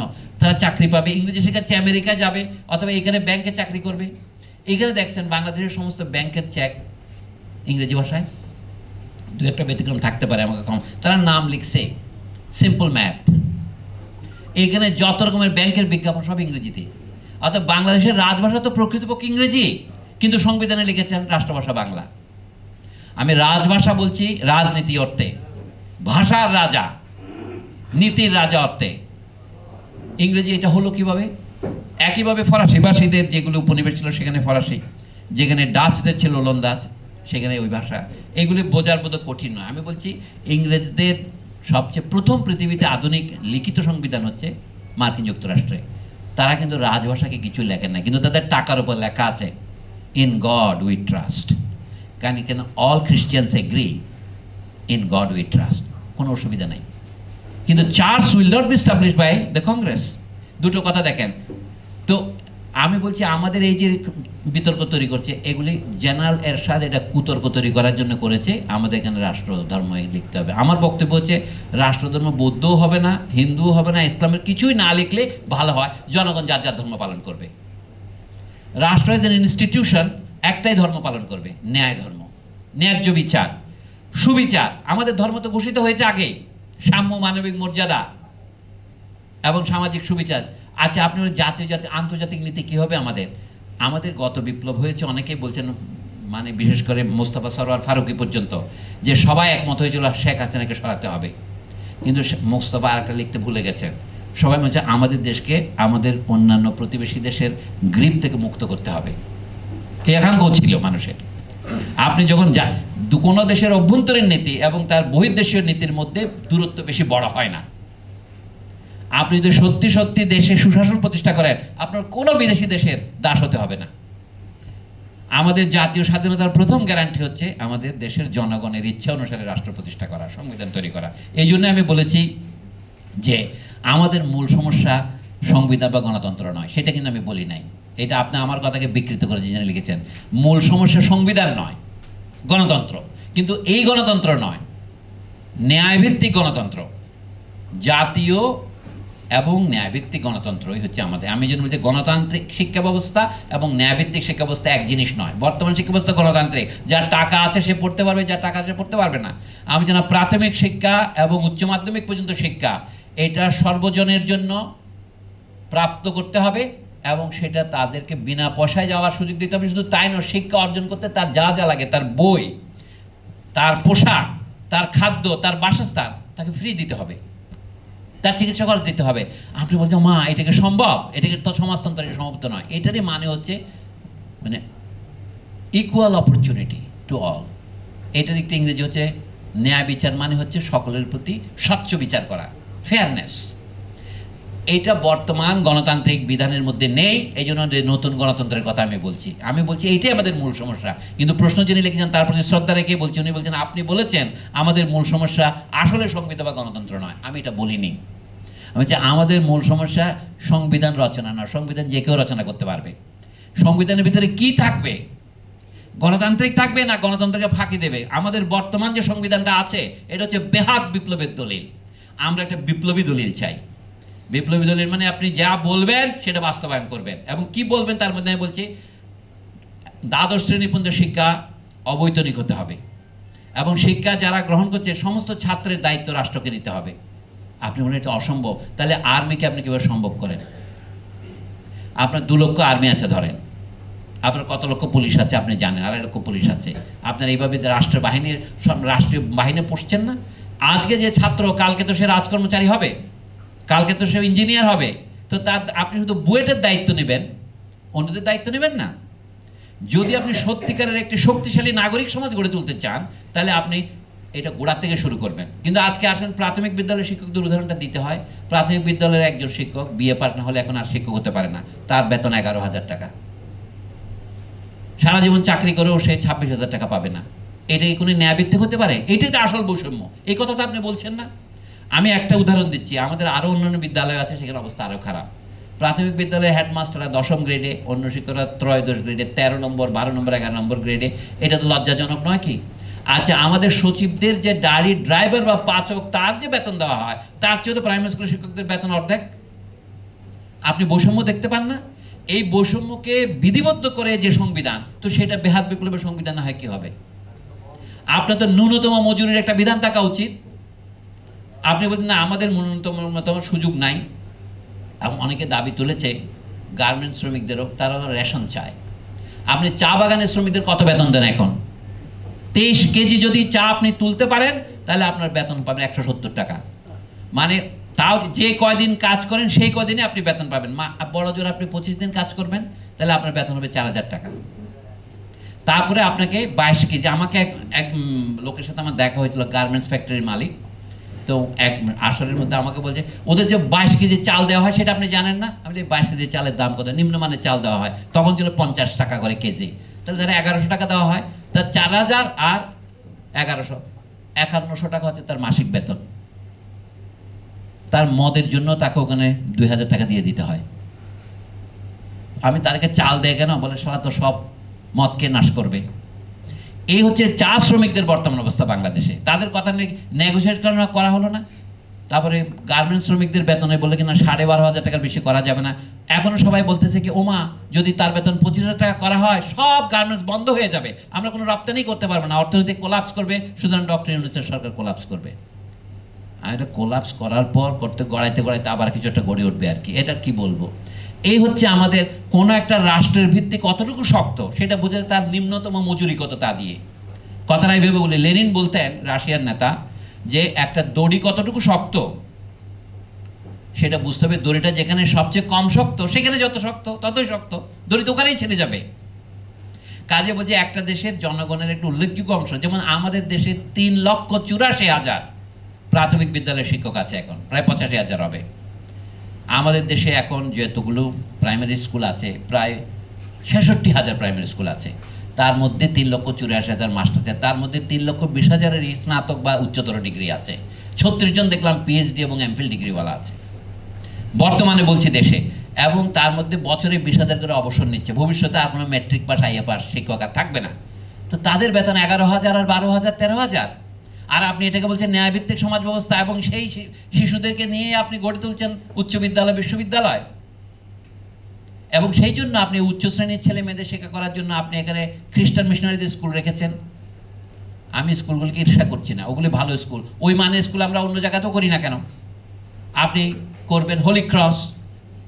আপনার ওখানে ভর্তি হওয়ার জন্য, যে আমি যার সাথে আসছিলাম সোহেব ভাই বারবার বলছিল মামলা করতেছে তারা করে ভর্তি হওয়ার জন্য, এখন তো লটারি দিয়ে ভর্তি করাচ্ছে। এই যে একটা দেশে শিশুদেরকে লটারির মাধ্যমে ভর্তি করাচ্ছেন না, এটা জাতির উপর কি নৈতিক প্রভাব ফেলছে? এটা তো কোনো মৌলিক অধিকারের দেশ হতে পারে না। আর সবাই তো ওখানে পড়তে চাইবে, পারবে না, কিন্তু কোথাও না কোথাও তাকে তো পড়তে হবে। সব স্কুলে যদি সমান সুযোগ সুবিধা দেওয়া হয় তাহলে সবাই পড়তে পারবে। ক্যাডেট কলেজগুলো করা হয়েছিল এইভাবেই। এই যে দেশে বিভেদ তৈরি করার জন্য ক্যাডেট কলেজে করে ইংরেজি মিডিয়ামে পড়াতে হবে, দেশের সর্বত্র বাংলা মিডিয়ামে পড়ালে এখন একবার প্রতিশোধ প্রকৃতি 16 আনা আনিয়েছে, সব জায়গায় ইংরেজি মিডিয়াম করব। ডক্টর আহমদ শরীফ বলতেন, গরিবের ছেলেরা ইংরেজি পড়ছে, তোমার ঈর্ষায় ঘুম হচ্ছে না আরামজাদা? আহমদ শরীফ বলতেন আমাদের, গরিবের ছেলেরা ইংরেজি পড়বে। আমি যে বলে সমবন্টন করতে হবে, সিভিলিসও বন্টন করতে হবে সমানভাবে। তোমার একলা সিভিলিস হবে কেন, আমার হবে না? কিন্তু আমরা বন্টন করতে চেয়েছি ধন, দারিদ্র নয়। এই যে সে যেগুলোকে ইংরেজি মিডিয়ামে পড়াচ্ছি, আপনার মনে হচ্ছে আমি তাদের পরম উপকার করছি, আপনি তো তাদের একই সাথে যুগপৎ আরেকটা তৈরি করছেন, তাদেরকে আপনি মানি প্ল্যান্টের মতো টবের গাছ হিসেবে গড়ে তুলছেন। আপনি এবার বললেন কিনা আন্দোলনে তো প্রাইভেট ইউনিভার্সিটির ছাত্রছাত্রীরা অনেক অংশগ্রহণ করেছে, তারা নিশ্চয়ই আমাকে বিপ্লব বিরোধী মনে করবেন না। একটা জাতির জন্য আপনি যে উদাহরণ স্থাপন করছেন, আপনি ইংরেজি দিয়ে যদি জাতি করতে পারেন গড়েন, কিন্তু আমার ধারণা এতে জাতি হবে না। কি হবে? এক জাতির ভিতরে বেশি না হোক 2 জাতি হবে। এখন তাই হচ্ছে, যারা ইংরেজি জানে একটা জাতি, আর যে ইংরেজি জানে না তাই জাতি। তো সংবিধানের মধ্যে রাষ্ট্রভাষা বাংলা লেখার দরকার কি ছিল? একই করতে বলছি, সংবিধানের মধ্যে যদি আপনি লিখে রাখেন রাষ্ট্রধর্ম ইসলাম, তা থেকে এই দেশের অন ইসলামের লোকেরা সব মুসলমান হয়ে যাবে। পিনাকি ভট্টাচার্যকে প্রায় সময় লোক বলে আপনি ইসলাম ধর্ম গ্রহণ করেন, দেখতে পাচ্ছেন তো? পিনাকি ইসলাম ধর্ম গ্রহণ করলে আমার কি লাভ? পিনাকি লাভ ক্ষতির পিনাকি জানে। এইভাবে আমার মনে হয় এইভাবে কথা বলে চলবে না, আমাদের কথা অন্যভাবে বলতে হবে। রাষ্ট্রধর্ম ইসলাম এটা দোকানে লিখেছেন, কনস্টিটিউশনের জেনারেল এরশাদ কেন লিখেছিলেন আপনারা জানেন। জেনারেল এরশাদ তো আরও একটা আইন করেছিলেন, সেটা নিয়ে তো কেউ কথা বলেন না একই সংশোধনীতে। সেটা কি? বাংলা ভাষা প্রচলন আইন। রাষ্ট্রভাষা বাংলা প্রজাতন্ত্রের, এটা লেখার পরে 1987 সালের 2 নম্বর আইন ওরফে বাংলা ভাষা প্রচলন আইন কেন করতে হলো? করা সত্ত্বেও কি বাংলা প্রচলিত হলো? উচ্চ আদালতে হাইকোর্টে একটা মামলা করিয়া, হাসমতুল্লাহ বনাম আজমেরি বেগম মামলা করে 1991 সনের ডিসেম্বর মাসে রায় দিল হাইকোর্ট যে হাইকোর্টে ইংরেজি চলবে। বাস, এইটাই এখন সাংবিধানিক আইন। আমি বিচারপতি হাবিবুর রহমানকে জিজ্ঞাসা করেছিলাম, মোহাম্মদ হাবিবুর রহমান যিনি একসময় তত্ত্বাবধায়ক সরকারের প্রধান ছিলেন, তো বলে উনি কেউ একটা মামলা করলে তো ওটা খুব দুর্বল রায়, ওটা তো আমরা বাতিল করে দিতাম। রাষ্ট্রভাষা বাংলা প্রজাতন্ত্রের, এটা লেখার পরে 1987 সালের 2 নম্বর আইন ওরফে বাংলা ভাষা প্রচলন আইন কেন করতে হলো? করা সত্ত্বেও কি বাংলা প্রচলিত হলো? উচ্চ আদালতে হাইকোর্টে একটা মামলা করিয়া, হাসমতুল্লাহ বনাম আজমেরি বেগম মামলা করে 1991 সনের ডিসেম্বর মাসে রায় দিল হাইকোর্ট যে হাইকোর্টে ইংরেজি চলবে। বাস, এইটাই এখন সাংবিধানিক আইন। আমি বিচারপতি হাবিবুর রহমানকে জিজ্ঞাসা করেছিলাম, মোহাম্মদ হাবিবুর রহমান যিনি একসময় তত্ত্বাবধায়ক সরকারের প্রধান ছিলেন, তো বলে উনি কেউ একটা মামলা করলে তো ওটা খুব দুর্বল রায়, ওটা তো আমরা বাতিল করে দিতাম। আমি আপনারা এত রায় দেন সু মোটো, এটা দিলেন না কেন? আপনি এত বড় বাংলা ভাষার ভাষা আন্দোলনের সৈনিক। চুপ। উনি বাংলা ভাষা একটাও রায় দিয়েছেন কিনা আপনারা বলেন? বাংলায় বই লিখেছিলেন, কোরআন অনুবাদ করেছেন, কিন্তু একটাও বাংলায় রায় লেখেন নাই। বিচারপতি এবাদুর রহমান অন্যান্যরা লিখেছেন, এবাদুল হক লিখেছেন, উনি লেখেন না, আর 2 একজন লিখেছেন। এই হচ্ছে বাংলাদেশের শাসক শ্রেণীর অবস্থা। জুডিশিয়ারি বলেন, পার্লামেন্ট বলেন, গভর্নমেন্ট বলেন, সংসদ বলেন, সবই একই। পার্লামেন্ট ওরা ইংরেজি বলতে পারলে ইংরেজি বলতো, দুর্ভাগ্যবশত ইংরেজি অনেকে বলতে পারে না, বুঝতে পারছেন? আচ্ছা, ইনক্লুসিভ সোসাইটির কথা বলা হচ্ছে, 71-এর পর পরাজিত শক্তির সাথে কিভাবে ইনক্লুসিভ সোসাইটি করা যায়? না, এটা বেলাল হোসেন।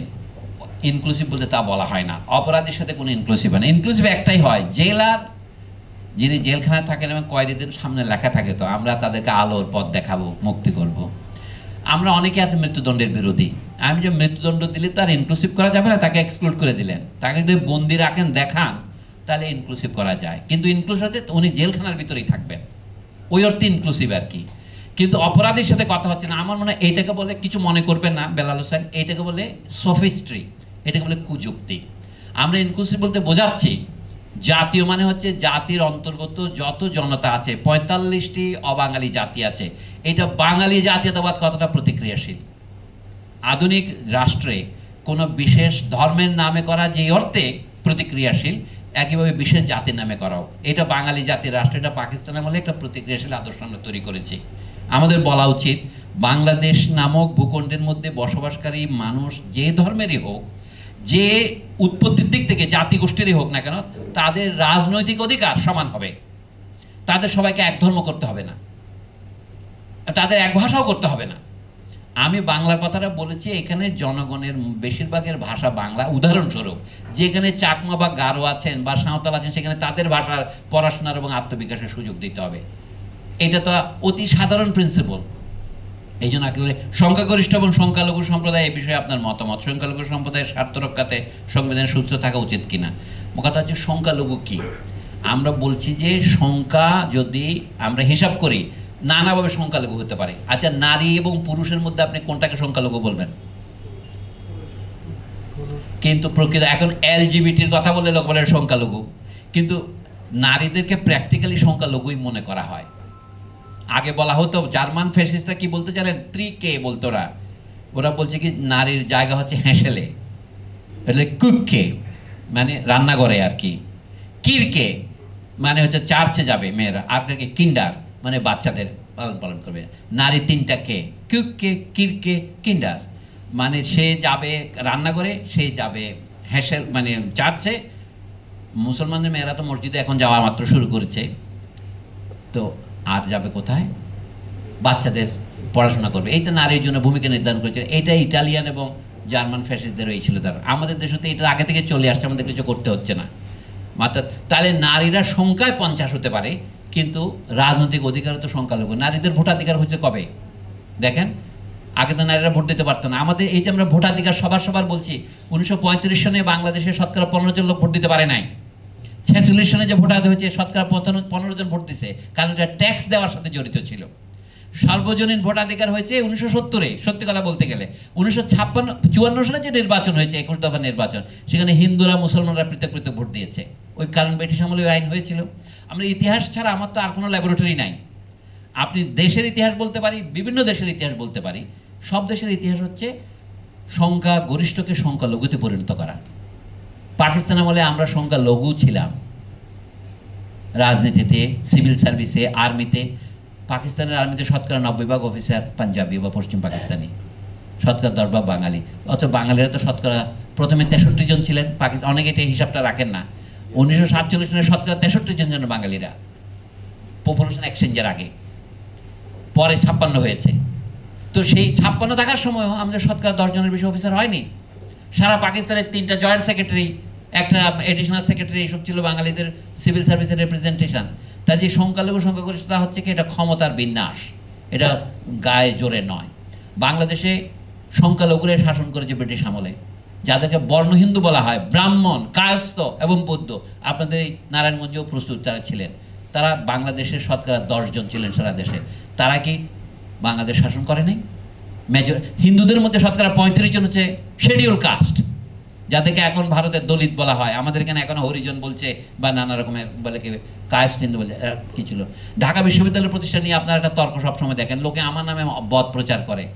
ঢাকার যত বড় হিন্দু নেতা ছিলেন ঢাকা বা নারায়ণগঞ্জের, সবাই ঢাকা বিশ্ববিদ্যালয়ের বিরোধিতা করেছেন 1948 পর্যন্ত। আনন্দচন্দ্র রায় ঢাকার সবচেয়ে বড় উকিল, রাসবিহারী ঘোষ, স্যার আশুতোষ মুখোপাধ্যায়। আপনি নাম বলেন একটা হিন্দু নেতা যে ঢাকা বিশ্ববিদ্যালয়ের বিরোধিতা করে নাই? একমাত্র রবীন্দ্রনাথ ঠাকুর চুপ ছিলেন। কিন্তু এত লোক যে ঢাকা বিশ্ববিদ্যালয়ের বিরোধিতা করেছে, রবীন্দ্রনাথ তাদের বিরোধিতা করে কোথাও বিবৃতি দিয়েছে? একটা প্রমাণ দেন তো। আমার এই কথাগুলো আমি তখন কি জীবিত ছিলাম না? ছিলাম না। ঢাকা বিশ্ববিদ্যালয়ের সিনেটে যত বক্তৃতা হয়েছে, ঢাকার হিন্দু নেতারা যত বক্তৃতা দিয়েছেন, বর্ণ হিন্দু নেতারা, একটাও বিশ্ববিদ্যালয়ের পক্ষে নয়। তাহলে এটা রমেশচন্দ্র মজুমদারের জীবনী এখন পাওয়া যায় বাজারে, জীবনের স্মৃতিদ্বীপে পড়েন, ঢাকা বিশ্ববিদ্যালয়ের রেকর্ড পড়েন, সিনেটের বক্তৃতাতে লিখিত আছে। তখন কোর্ট বলতো, বিশ্ববিদ্যালয়ের কোর্ট। বিশ্ববিদ্যালয়ের সিনেটের মেম্বার হইয়া তারা আবার বিশ্ববিদ্যালয়ের বিরোধিতা করেছেন। এটা হচ্ছে সামাজিক প্রতিক্রিয়াশীলতা। এটা হিন্দু মুসলিম ব্যাপার নয়, এটা হলো শক্তিমানের দম্ভ। তারা মনে করছে কি এরা বাংলাদেশের চাষারা কেন বিশ্ববিদ্যালয়ে পড়বে। ঘটনাচক্রে এই চাষাদের বেশিরভাগ ছিল মুসলমান। এখন আমি কথা অতি সরলে করে বললাম একজনও পাওয়া যাবে না, তা তো আক্ষরিকত সত্য নয়। বহু হিন্দু নেতা আছেন যারা বাংলাদেশ মানে বলেছেন। যেমন উদাহরণ, ঢাকা যখন প্রদেশে বিভক্ত হলো 1905 সনে, এখনো সবাই বঙ্গবঙ্গ বঙ্গবঙ্গ বলেন। পশ্চিমবঙ্গের যে প্রতিক্রিয়াশীল দৃষ্টিভঙ্গি, তা থেকে আপনারা বঙ্গবঙ্গ বলেন। বঙ্গবঙ্গ হবে কেন? এটা তো নতুন বঙ্গদেশ সৃষ্টি। কি বঙ্গদেশ এটা? পূর্ববঙ্গ আসাম একটি প্রদেশ হিসেবে তৈরি হয়েছিল 1905 সনে। আমরা কার্জনের সাম্প্রদায়িক নীতি হিসাবে এটা বলেছি, কিন্তু এটা কি একটা নতুন প্রদেশ সৃষ্টি হয় নাই? সেটা আবার 1911 সনে বাতিল করলো, আবার 1947 সনে এদেশ হলো, তখন আসাম বাদ দিল, শুধু সিলেট নিয়ে আসলো। এই জন্য অনেক প্রশ্ন আছে। আপনি সংখ্যালঘুত্বের সংজ্ঞা করতে বলছি, মুসলমানের সংখ্যা বেশি হলো আমরা ছিলাম সংখ্যালঘু। এই জন্য এই সংখ্যার উপর নির্ভর করে না। আস্তে আস্তে দেখলাম নারায়ণগঞ্জে একটা মজার ক্লাব দেখলাম, ওই সামরিক এর পরে নাম কি আমরা মোহামেডান, ক্লাবের নাম। এই যে মোহামেডান মানে হচ্ছে মুসলমানকে খ্রিস্টানরা মোহামেডান বলতো। যেহেতু তারা খ্রিস্টের অনুসারী, তারা খ্রিস্টান, তাহলে মোহাম্মদের অনুসারী। একটা মাদ্রাসার নামও দেখলাম, মাদ্রাসা মোহাম্মদ। নারায়ণগঞ্জের বিস্তারিত ব্যাপার। তো মানুষ যখন নিজেকে মোহামেডান বলে তখন বোঝা যাচ্ছে সে ইংরেজের ভাষাটাকে এসে রিপিট করতেছে। Why should a Muslim call himself a Mohammedan? মুসলমান হচ্ছে ফার্সি কথা, মুসলিম হচ্ছে আরবি কথা। আপনি আরবি আর ফার্সি বলেন, সালাত হচ্ছে আরবি কথা, নামাজ হচ্ছে ফার্সি কথা। ফার্সি চলেছে, কিন্তু আপনি নিজেকে মোহামেডান বলছেন, এটা ইংরেজরা বলার জন্যই। লক্ষ্য করার বিষয়। তো এই জন্য আমি সংখ্যালঘু, আপনি বলেন অপরাধীদেরকে নিয়ে আমরা সংসার করব না। স্বাধীনতার পর রাজনীতিবিদদের মূল্যবোধের অবক্ষয়ের কারণ কি, রাজনীতিবিদদের নীতি নৈতিকতার বিষয়ে সংবিধানে কোনো নির্দিষ্ট নীতিমালা অন্তর্ভুক্তি সম্ভব কিনা রুহি। আমি যে এটা আমি অলরেডি বলার চেষ্টা করছি, রাজনীতিতে যারা নেতা হন তারা তাদের শ্রেণীর প্রতিনিধি হিসেবে আসেন, তারা ভোট দিয়ে আসেন না। আপনারা দেখেন পার্টি যেভাবে গঠিত হয়, পার্টিগুলির মধ্যেই সংগঠন মানে এক ধরনের ডিক্টেটরশিপ আছে। আমরা এটার নাম দিয়েছি ডেমোক্রেটিক সেন্ট্রালিজম। ওখানে সেন্ট্রালিজমটা বড় হয়ে দাঁড়ায় এবং তারাই নিজেরা, যেমন আপনারা যারা বিভিন্ন সংগঠন করছেন জানেন সাবজেক্ট কমিটি বলে একটা ব্যাপার আছে। আপনি কিভাবে কমিটি ইম্পোজ করেন, সবাই এটা করে, সেটার আলোচনা আমি করব না। এবং সেইভাবে তারা তাদের ক্ষমতা দখলের জন্য তখন তারা তথাকথিত মেকিয়াভেলির নামে তারা একটা অপবাদ দেন। মেকিয়াভেলির বই কেউ পড়েন বলে আমার মনে হয় না। They do not know what Machiavelli is. আমি খুব দুঃখের সাথে বলছি, মেকিয়াভেলি বলছিলেন জনগণই হবে সমস্ত কর্তৃত্বের মালিক। অতএব এটা না বলে তারা প্রতারণার নাম মেকিয়াভেলি দিয়েছেন। আমাদের সব বলে মেকিয়াভেলিয়ান পলিটিশিয়ান। একজনও যদি মেকিয়াভেলিয়ান হতো আমাদের দুর্গতি হতো না। মেকিয়াভেলি বেহাত বিপ্লবের বিরুদ্ধে ছিলেন। রাইট অফ ইনসারেকশন এইটা উনি বলেছিলেন। প্রিন্স মানে হচ্ছে আধুনিক কালে যেটাকে কমিউনিস্ট পার্টি বলা হয়। অর্থাৎ জনগণের ইচ্ছার অভিপ্রকাশ হয় যে নেতার মধ্যে, লিডারশিপ সেটার মধ্যে, কিন্তু এখানে হবে না। আরেকজন বলছেন মারজান জেসানের ভাষা হচ্ছে নির্বাচনে প্রপোর্শনাল রিপ্রেজেন্টেশন বা সংখ্যানুপাতিক রিপ্রেজেন্টেশনে কতটা প্রয়োগযোগ্য, আর সংবিধানে এটা নিয়ে কিছু আছে বা করা যেতে পারে। কিছু নেই, এখন পৃথিবীর বহু দেশে আছে। যেমন ইউরোপে হচ্ছে, জার্মানিতে হচ্ছে, যে সমস্ত পার্টির প্রতিনিধিত্ব পার্লামেন্টে মেম্বার হিসেবে হতো দুইটা, কিন্তু তারা ভোট পেয়েছেন শতকরা 10 বার। ওইভাবে তাদেরকে ফান্ড রিলেশন দেওয়া হয়। এটা জটিল ব্যাপার। আপনি কি একই হাউসে করবেন না দুইটা আলাদা হাউস করবেন, এইটা মনে যেতে পারে কি রিপ্রেজেন্টেশনের আর একটা বেটার পদ্ধতি। গণতন্ত্র সম্পর্কে সবচেয়ে ভালো কথা বলেছেন জাক রুসো। উনি বললেন কোনো রিপ্রেজেন্টেটিভ সিস্টেমে সত্যিকারের গণতন্ত্র নয়। গণতন্ত্রের সাথে আপোষ হচ্ছে আপনি 3 বছরের জন্য 5 বছরের জন্য একজন প্রতিনিধিকে উপরে পাঠাচ্ছেন। এর তো সঠিক হলো না। কি আপনার অধিকারটা আপনি একজনের হাতে দিয়ে দিলেন আপনার পক্ষে যাওয়ার জন্য। তো উনি বলতে কি, যদি সবাই হাত তোলা ভোটে বলতে পারতাম সবচেয়ে ভালো হতো। প্রাচীন গ্রিসের নগর রাষ্ট্রের সংখ্যা ছিল 10,000-এর মতো, সেখানে এটা সম্ভব ছিল। এখন তো সম্ভব নয়। তাহলে এখন কি করব আমরা? এখন আমাদের অবশ্যই এই রিপ্রেজেন্টেটিভ সিস্টেমে যেতে হবে। তার মধ্যে যে ত্রুটি আছে সেটা সংখ্যানুপাতে কিছুটা ভালো হয়। যখন ওই যে আগে একজন আমাকে প্রশ্ন করেছিলেন, শতকরা 51 জনের একক সংখ্যাগরিষ্ঠতা যারা পার্লামেন্টের সরকার গঠন করে, বাকিরা তো সম্পূর্ণ বঞ্চিত হয়। এটা হলে ফার্স্ট পাস দ্য পোস্ট, যে প্রথমে ওই লঙ্ঘনটা অতিক্রম করবে সে পাবে। এটাকে সংশোধন করার জন্য পৃথিবীর বহু দেশেই এই যে প্রপোর্শনাল রিপ্রেজেন্টেশন আসছে, আমাদের বর্তমান সংবিধানে নাই। সামনে এটা বিবেচনা করার মতো বিষয়। এটা আমি মনে করি একটা মৌলিক সংস্কার হবে, যদি করা সম্ভব হয়। মানুষ চাইলে হবে, না চাইলে হতে হবে না। শিক্ষা ব্যবস্থার উন্নয়নে বর্তমান সরকারের ভূমিকা কি হতে পারে? শিক্ষকের মর্যাদা ছাড়া কি শিক্ষা ব্যবস্থার উন্নয়ন সম্ভব? আমি যে মর্যাদা ধুয়ে মানুষ খাবে না। আপনার তাকে man does not live by bread alone, ঠিক আছে, but man cannot live without bread either. শিক্ষকদের বেতন যদি 11,000 হয় এবং সচিবের একজন পাচকের বেতন যদি 18,000 হয়, তাহলে আপনি বুঝতে পারেন এই শিক্ষককে দিয়ে আপনি ভালো শিক্ষা করতে পারবেন না। তার বিপরীতে আমাকে জিজ্ঞাসা করতে পারেন, যদি শিক্ষকের বেতন 25,000 টাকা করে দেওয়া হয়, তাহলে কি শিক্ষার রাতারাতি 2 গুণ ভালো হবে? রাতারাতি হবে না, তখন আবহাওয়াটা বদলাবে। শিক্ষা যদি আকর্ষণীয় পেশা হয়, দেশের অবশ্যই ভালো ছেলেমেয়েরা শিক্ষকতার পেশা আকৃষ্ট হবে এবং তাদের জন্য উপযুক্ত আপনি প্রশিক্ষণের ব্যবস্থা, মানে কন্টিনিউয়াস এডুকেশনের ব্যবস্থা করেন, শিক্ষা ব্যবস্থাকে আধুনিক করার ক্ষেত্রে কিছুটা এগোনো যাবে। ফ্রান্সে এটা করেছিলেন ফরাসি বিপ্লবের পরে, নেপোলিয়নের একটু আগের সরকার। নেপোলিয়ন, এটা নাম হলো একল নর্মাল সুপিরিয়র, মানে হচ্ছে নর্মাল স্কুল উচ্চমানের। সেটা ফ্রান্সের এখন একটা প্রধান বিশ্ববিদ্যালয় প্যারিসে। ফ্রান্সে অনেক ভালো ভালো বিশ্ববিদ্যালয় আছে, এটা একটা প্রধান বিশ্ববিদ্যালয়, এটাকে ইএনএস বলে ইংরেজিতে, মানে একল মানে school normal superior, normal school. এখানে শিক্ষকদের ট্রেনিং দেওয়া হতো। এখনও সেই জিনিসগুলো আমাদের দেশে তো গুরুত্ব দেওয়া হচ্ছে না, আমাদের শিক্ষকদের ট্রেনিংয়ের ব্যবস্থা হচ্ছে যাচ্ছে তাই। যাই হোক, এই ধরনের বহু প্রশ্ন আছে। সংখ্যালঘু থাকাটা খুব প্রয়োজন বা যুক্তিগতা কিনা, আমার মনে হয় এটা উচ্চারণ দেওয়া হয়েছে। এই যে অন্তর্বর্তী সরকারের,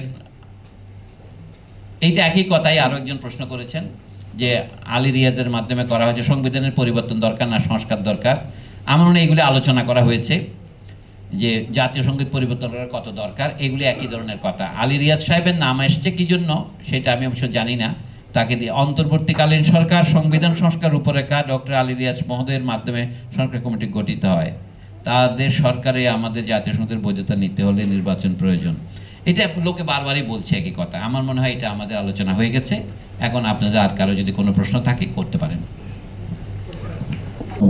ধন্যবাদ জনাব সলিমুল্লাহ খান। আপনার কাছে কয়েকটি প্রশ্ন, সেটা হচ্ছে যে এই যে গণতান্ত্রিক বিপ্লব, গণতান্ত্রিক গণ অভ্যুত্থান এবং আমরা এই যে দ্বিতীয় মুক্তিযুদ্ধ বলছি, এই তিনটার মধ্যে কোনটা আসলে বেশি গ্রহণযোগ্য? এক। দুই নম্বর হচ্ছে আপনি বলছিলেন যে যে সরকার এই সংবিধানকে মৌলিক অধিকারকে রক্ষা করে না সে সরকার অবৈধ। এর মানে যেই সরকার এর আগে ছিলেন, এই অন্তর্বর্তীকালীন সরকারের আগে তারা অবৈধ ছিল, তাদের সংবিধানও অবৈধ। তো এখন এই যে বর্তমান যে সরকার শপথ নিয়ে দায়িত্ব গ্রহণ করলো, তাহলে তারা কিভাবে বৈধ যেখানে তারা রাষ্ট্রপতির কাছ থেকে শপথ নিয়ে এইটাকে সংশোধনের জন্য কাজ করছে বা সংস্কারে, এটা কিভাবে সম্ভব? আরেকটা হচ্ছে, আরেকটা জিনিস বলেছিলেন যে সবাই সংবিধান অনুযায়ী যারা সরকারের কর্মচারী বা কর্মকর্তা তারা আসলে রাষ্ট্রের বা জনগণের কর্মচারী। তাহলে আমাদের সংবিধানে যদি এটা বলে থাকে, তাহলে আমরা কেন তাদেরকে স্যার বলি?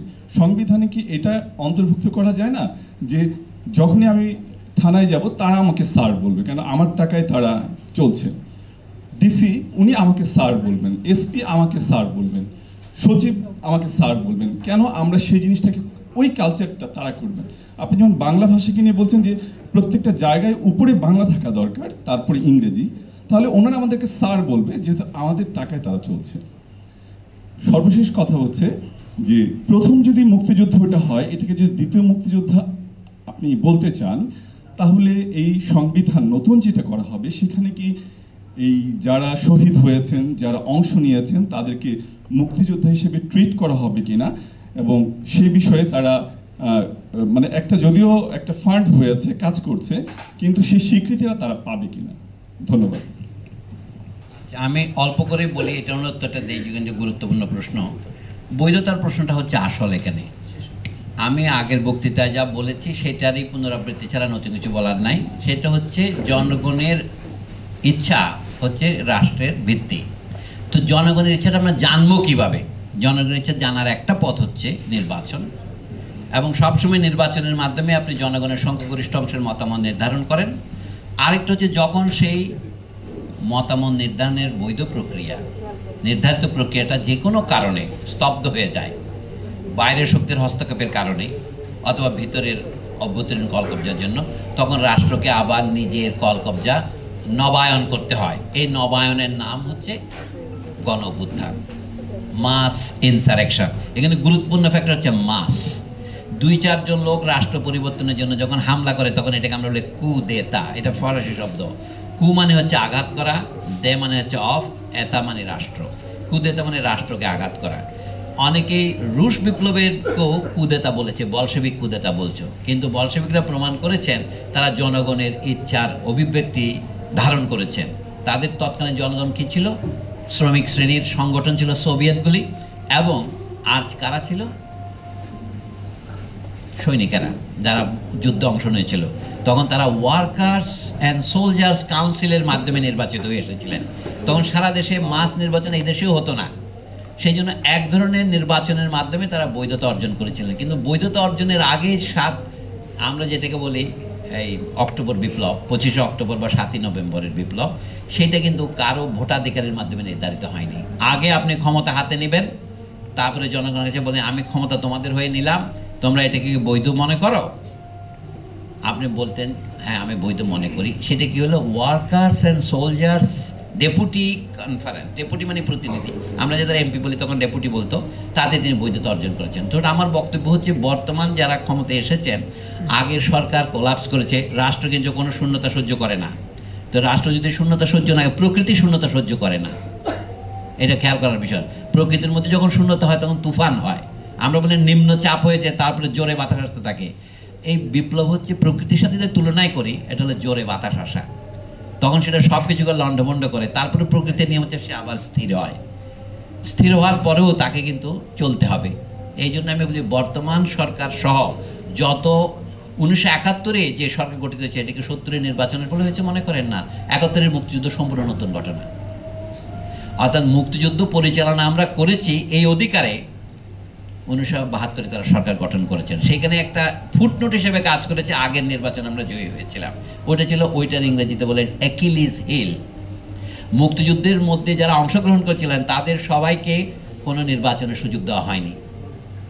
70 সনে যে নির্বাচন হয়েছিল, সেই 70 সনের নির্বাচন 1972 সালের সংবিধানটা লেখা হয়েছে। তার মধ্যে সেমি বৈধতা এই জন্য যে যেহেতু আমরা একটা সফল মুক্তিযুদ্ধ পরিচালনা করেছি, সুতরাং আমরা যদি নতুন সরকার গঠন করি এটা বৈধ হয়। কিন্তু মুক্তিযুদ্ধে 1970-এর নির্বাচনে অংশগ্রহণ করে নাই বা যেতে নাই এমন লোকেরা তো অংশগ্রহণ করেছে, তাদের প্রতিনিধিত্বের ব্যবস্থা রাখা হয়নি।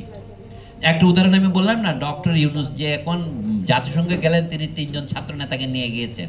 সেটা আপনি পছন্দ করেন আর না করেন, ওনার মন্তব্য হচ্ছে যে কি আমি এদেরকে স্বীকৃতি দিলাম। কিন্তু 1972 সনের পরে জাতিসংঘ বাংলাদেশ সিট পায় না, যখন সিট পেয়েছে তখন মুক্তিযোদ্ধাদের স্বীকৃতি দেওয়া হয় নাই।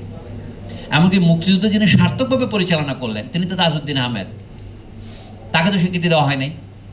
এবং সংবিধানের সমস্ত স্বীকৃতি দেওয়া হয়েছে যেভাবে, অথবা যেভাবে 1971 সনের স্বাধীনতার ঘোষণাপত্র বলে যে একটা অ্যাপেন্ডিক্স যুক্ত করা হয়েছে, এটা নিয়ে তো রাজনৈতিক প্রশ্ন আছে, এটা তো ঐতিহাসিক বৈধতার প্রশ্ন আছে, এটা সত্যি কিনা এটা কথা মীমাংসা করা হয় নাই। এই ধরনের ঘোষণাপত্র তো তখন আমরা কেউ শুনি নাই, 1971-এ শোনা হয় নাই, এটা অনেক পরে তৈরি করা হয়েছে। সুতরাং এই সমস্ত প্রশ্ন যদি আপনি তোলেন, বৈধতার প্রশ্ন যদি তোলেন, যা নির্বাচনবিহীনভাবে যদি আপনি ক্ষমতায় থাকেন, একটাই বৈধতা দিতে পারে আপনাকে, যে জনগণ আপনাকে চায় ইমার্জেন্সির মধ্যে।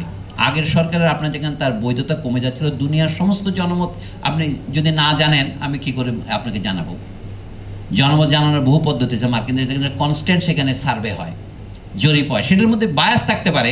বিভিন্ন টেলিভিশন লাইন ক্রমশ আপনার করতে থাকে, ট্রাম্পকে জয়ী হবে বলছেন কতগুলি, আবার কমলা হ্যারিসকে জয়ী হবে বলছেন কেউ কেউ, কিন্তু কাছাকাছি দেখা যায় 48, 49 এরকম দেখাচ্ছে না। তো বাংলাদেশে তো যে কোনো জরিপ তো নিষিদ্ধ ছিল, জরিপ করলে বোঝা নানা রকমের বৈধতার সংকট আছে। এই জন্য বলি গত 2024-এর নির্বাচন, 2018-র নির্বাচন, 2014 এগুলি বিতর্কিত ছিল না, শুধু না, এগুলো সকলেই জানে, এগুলি ইংরেজিতে বলে ওপেন সিক্রেট। তো সেইটা জানার পরেও মানুষ যে তাকে উচ্ছেদ করতে পারে নাই, এইটাই ছিল বৈধতার সংকট। মানে অর্থাৎ আমি বৈধতার কথা দুয়ার্তে ব্যবহার করি, একটা হচ্ছে লেজিটিমেসি, আর একটা হচ্ছে লিগালিটি। আপনি আইনের মাধ্যমে ঘোষিত হয়েছেন, নির্বাচন কমিশন কর্তৃক নির্বাচিত, এটা বলে লিগাল। কিন্তু লেজিটিমেসি দুটোই এক শব্দ থেকে আসছে, ল্যাটিন কথা থেকে, লেজে মানে হচ্ছে ল আর কি। তো লেজিটিমেসি ছিল না, নৈতিক বৈধতা ছিল না। বৈধতা কথা বিধির থেকে বৈধতা কথাটা আসে। এটা এক অর্থে আইনগত একটা ঘোষণা পেয়েছেন, কিন্তু এই আইনটাই একটা ভুয়া আইন। অর্থাৎ বলতে চাচ্ছিলাম শেখ হাসিনার সরকারের আইনগত বৈধতা থাকলেও নৈতিক বৈধতা ছিল না। ফলে জনগণের অভ্যুত্থান এই জন্যই জাস্টিফাইড হয়েছে। সারা জনগণ তাকে চায়নি, তাই তিনি ক্ষমতা থেকে নিজেই চলে গেছেন, তাই না? এটা তার তো স্বীকৃতি দেওয়া। তো এখন বর্তমানে অন্যান্য কথা যেগুলো আমরা বলছি, এগুলো সব তার ডেরিভেটিভ, অন্যগুলি প্রশ্ন করার দরকার নেই। আপনি বলে আমাকে কেন স্যার বলবে না? জনগণের শাসন যদি প্রতিষ্ঠিত হয়, জনগণের কর্মচারী একজন আরেকজনকে স্যার বলা তো পারস্পরিক। আমি আপনাকে আপনি বলি, আপনি আমাকে আপনি বলেন। আমি এই কথা বলি, আমার ব্যক্তিগত কথা বলতে চাই না। কর্মচারীদেরকেও আমরা আপনি বলবো, তারা আমাদের আপনি বলবেন। স্যার তো একটা সাধারণ কথা, স্যার মানে হচ্ছে জনাব। আমি আপনাকে স্যার বলবো, আপনি আমাকে স্যার বললেন, এটা তো স্বাভাবিক ব্যাপার। এখানে শুধুমাত্র কর্তাদের আপনি স্যার বলবেন।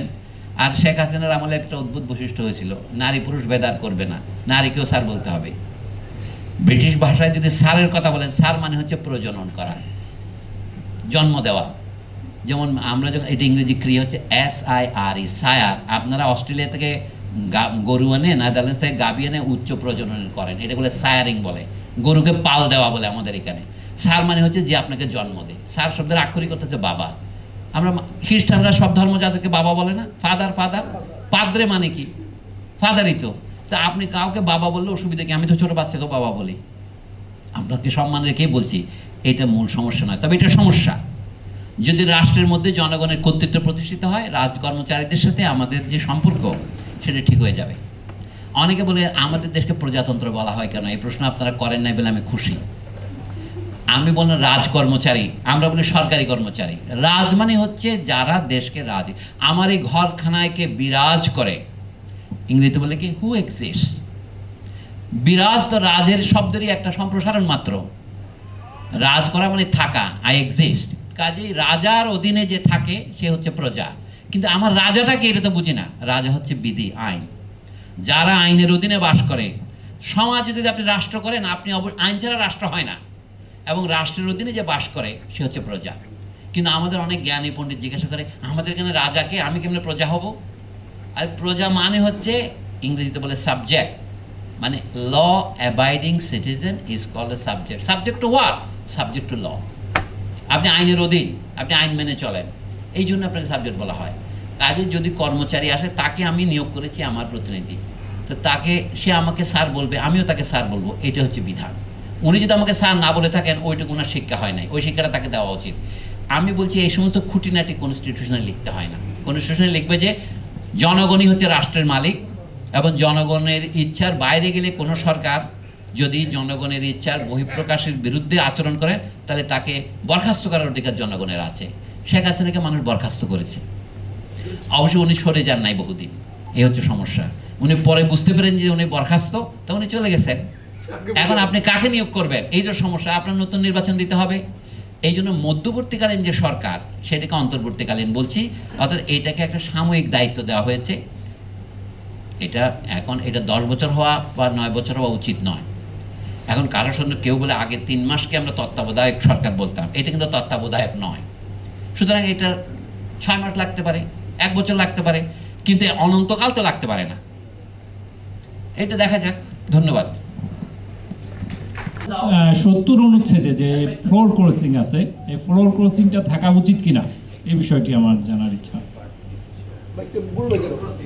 না, এইটা শেষ প্রশ্ন। আর বুলবুল ভাইয়ের কোনো মন্তব্য থাকলে। জি না, আমি কোনো প্রশ্ন করছি না, আমি জাস্ট একটা উনি একটা বিষয় উল্লেখ করেছেন যে যে আমরা মোহামেডান।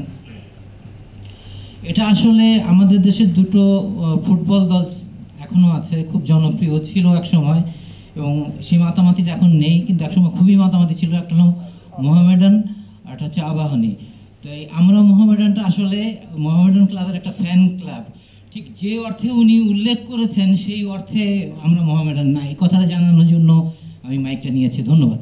আপনাকেও ধন্যবাদ। আমিও সেটা জেনে বলেছি। আমি যে আগে কলকাতার ফুটবল টিমগুলো দেখেন, ইস্ট বেঙ্গল, মোহনবাগান, মোহামেডানও ছিল, সেখান থেকে মোহামেডান স্পোর্টিং ক্লাব আছে। হ্যাঁ, আমি বলছি এটা কোনো ব্যাপার নয়। এই যে মুসলমানদেরকে মোহামেডান বলা, আমি যেটা ইংরেজি ভাষায় একটা বিশেষ একটা মুদ্রা গঠিত হয়েছিল, সেটা না হলে তো মোহামেডান স্পোর্টিং ক্লাবও হয় না, অথবা আপনার এই আমরা মোহামেডানও হয় না। এটা ক্লাব যে, সেটা আমি জানি, এটা রসিকতা করার জন্য বলেছি, ব্যক্তিগতভাবে নেওয়ার কিছু নাই।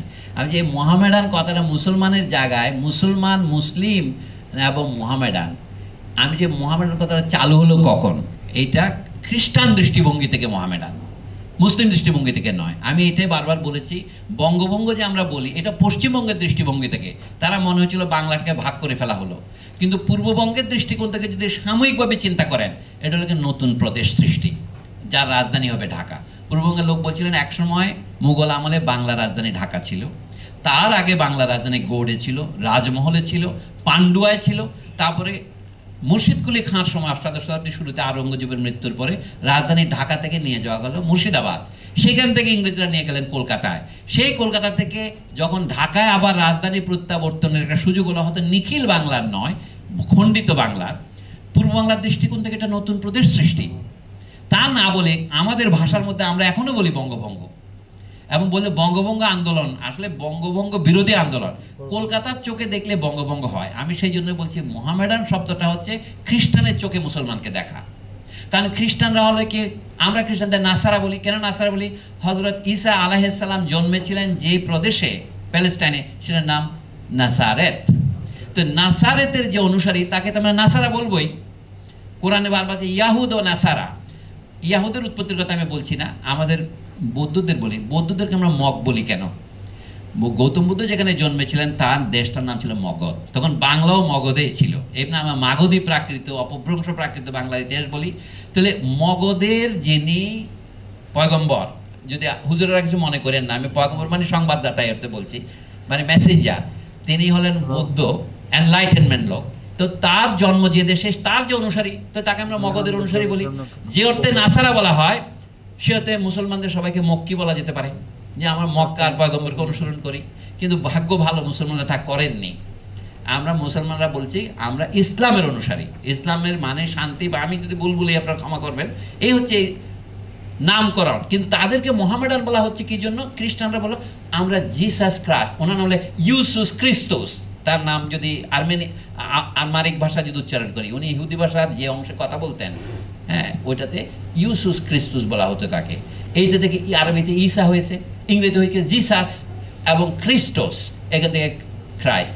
তো খ্রিস্টের অনুসারী যদি খ্রিস্টান হয়, তাহলে মোহাম্মদের অনুসারীরা কেন মোহামেডান হবে না? এই হচ্ছে তাদের যুক্তি। আমি আপনাদের ক্লাবের প্রতি আমার কোনো বিদ্বেষ নাই স্যার। আচ্ছা আচ্ছা, যদি দেশ শাসন করে, তাহলে আমেরিকায় দেখেন বহু রিপাবলিকান ডেমোক্রেটের পক্ষে ভোট দেয়, বহু ডেমোক্রেট রিপাবলিকানের ভোট দেয়। এমনকি ইমপিচমেন্টের সময়ও যখন প্রেসিডেন্ট ক্লিনটনকে যখন ইমপিচ করা হচ্ছিল, দেখবেন যে তার দলের লোকই তাকে ইমপিচ করার জন্য ভোট দিচ্ছে। মানে সেইখানে পার্লামেন্ট মেম্বারদের, কংগ্রেসম্যান যাদের বলে এবং সেনেটর বলে, তাদের এই ক্ষমতা আছে। পাকিস্তান আমলেও ছিল এখানে। এইখানে যেহেতু রাজনৈতিক সরকার গঠনের সময় পার্লামেন্টে মেম্বাররা এদিক থেকে ওদিকে ভোট দেয়, যেটাকে এখন আমরা ইংরেজি ভাষায় বলি হর্স ট্রেডিং, ঘোড়া ব্যবসা। অর্থাৎ আপনি ঘোড়া কেনেন ভোট দেওয়ার জন্য। তখন 1972 সংবিধানের সময় শেখ সাহেব এটা বললেন কি, আমার পার্টির সদস্যদের উপর নিয়ন্ত্রণ বজায় রাখার জন্য এমন একটা বিধান সংযোজন করি যেন সে যদি পার্টির সিদ্ধান্তের বিরুদ্ধে ভোট দেয়, তাহলে তার সদস্যপদ থাকবে না। তখন তাকে কি করতে হবে? পদত্যাগ করতে হবে, এবং 6 মাসের মধ্যে আবার ওখানে নির্বাচন হবে। এখন ওই আবার নির্বাচিত হয়ে আসার ঝক্কি না পোহানোর জন্য সে পার্টির সিদ্ধান্তের বিরুদ্ধে ভোট দেবে না। তাহলে কি হবে? পার্টির এখন আয় করতে হবে। আমরা যদি সত্যিকার অর্থে দেশে গণতন্ত্র প্রতিষ্ঠা করতে চাই, এখন একটা মানে চেষ্টা লক্ষ্য করা যাচ্ছে। এনজিওরা বহুদিন ধরে বলছে কি দেশে ছাত্র রাজনীতি বন্ধ করতে হবে। আপনারা জিনিস দেখেন, এমনকি তারা পারলে রাজনৈতিক দল বন্ধ করার কথাও বলছে, যে দেশে কোনো রাজনৈতিক দল থাকা যাবে না। তাহলে লাভটা হবে কি? এখন যে সংবিধান আছে তাতে এবং পৃথিবীর সব দেশে আছে, সরকার গঠনের জন্য রাজনৈতিক দল গঠন করা হয় এবং দলের মাধ্যমেই রাজ প্রতিনিধিত্ব হয়, এবং তাতে বিরোধী দল থাকে। যদি এখানে প্রদেশ থাকতো, প্রদেশে এক দলের সরকার, কেন্দ্রে আরেক দলের সরকার। ভারতে এরকম হয়েছে, কেরালায় কমিউনিস্ট গভর্নমেন্ট হয়েছিল 1957 সালে। নেহেরু আয়সা সেটা আবার তার গভর্নমেন্টকে প্রেসিডেন্টের শাসন চালু করলো।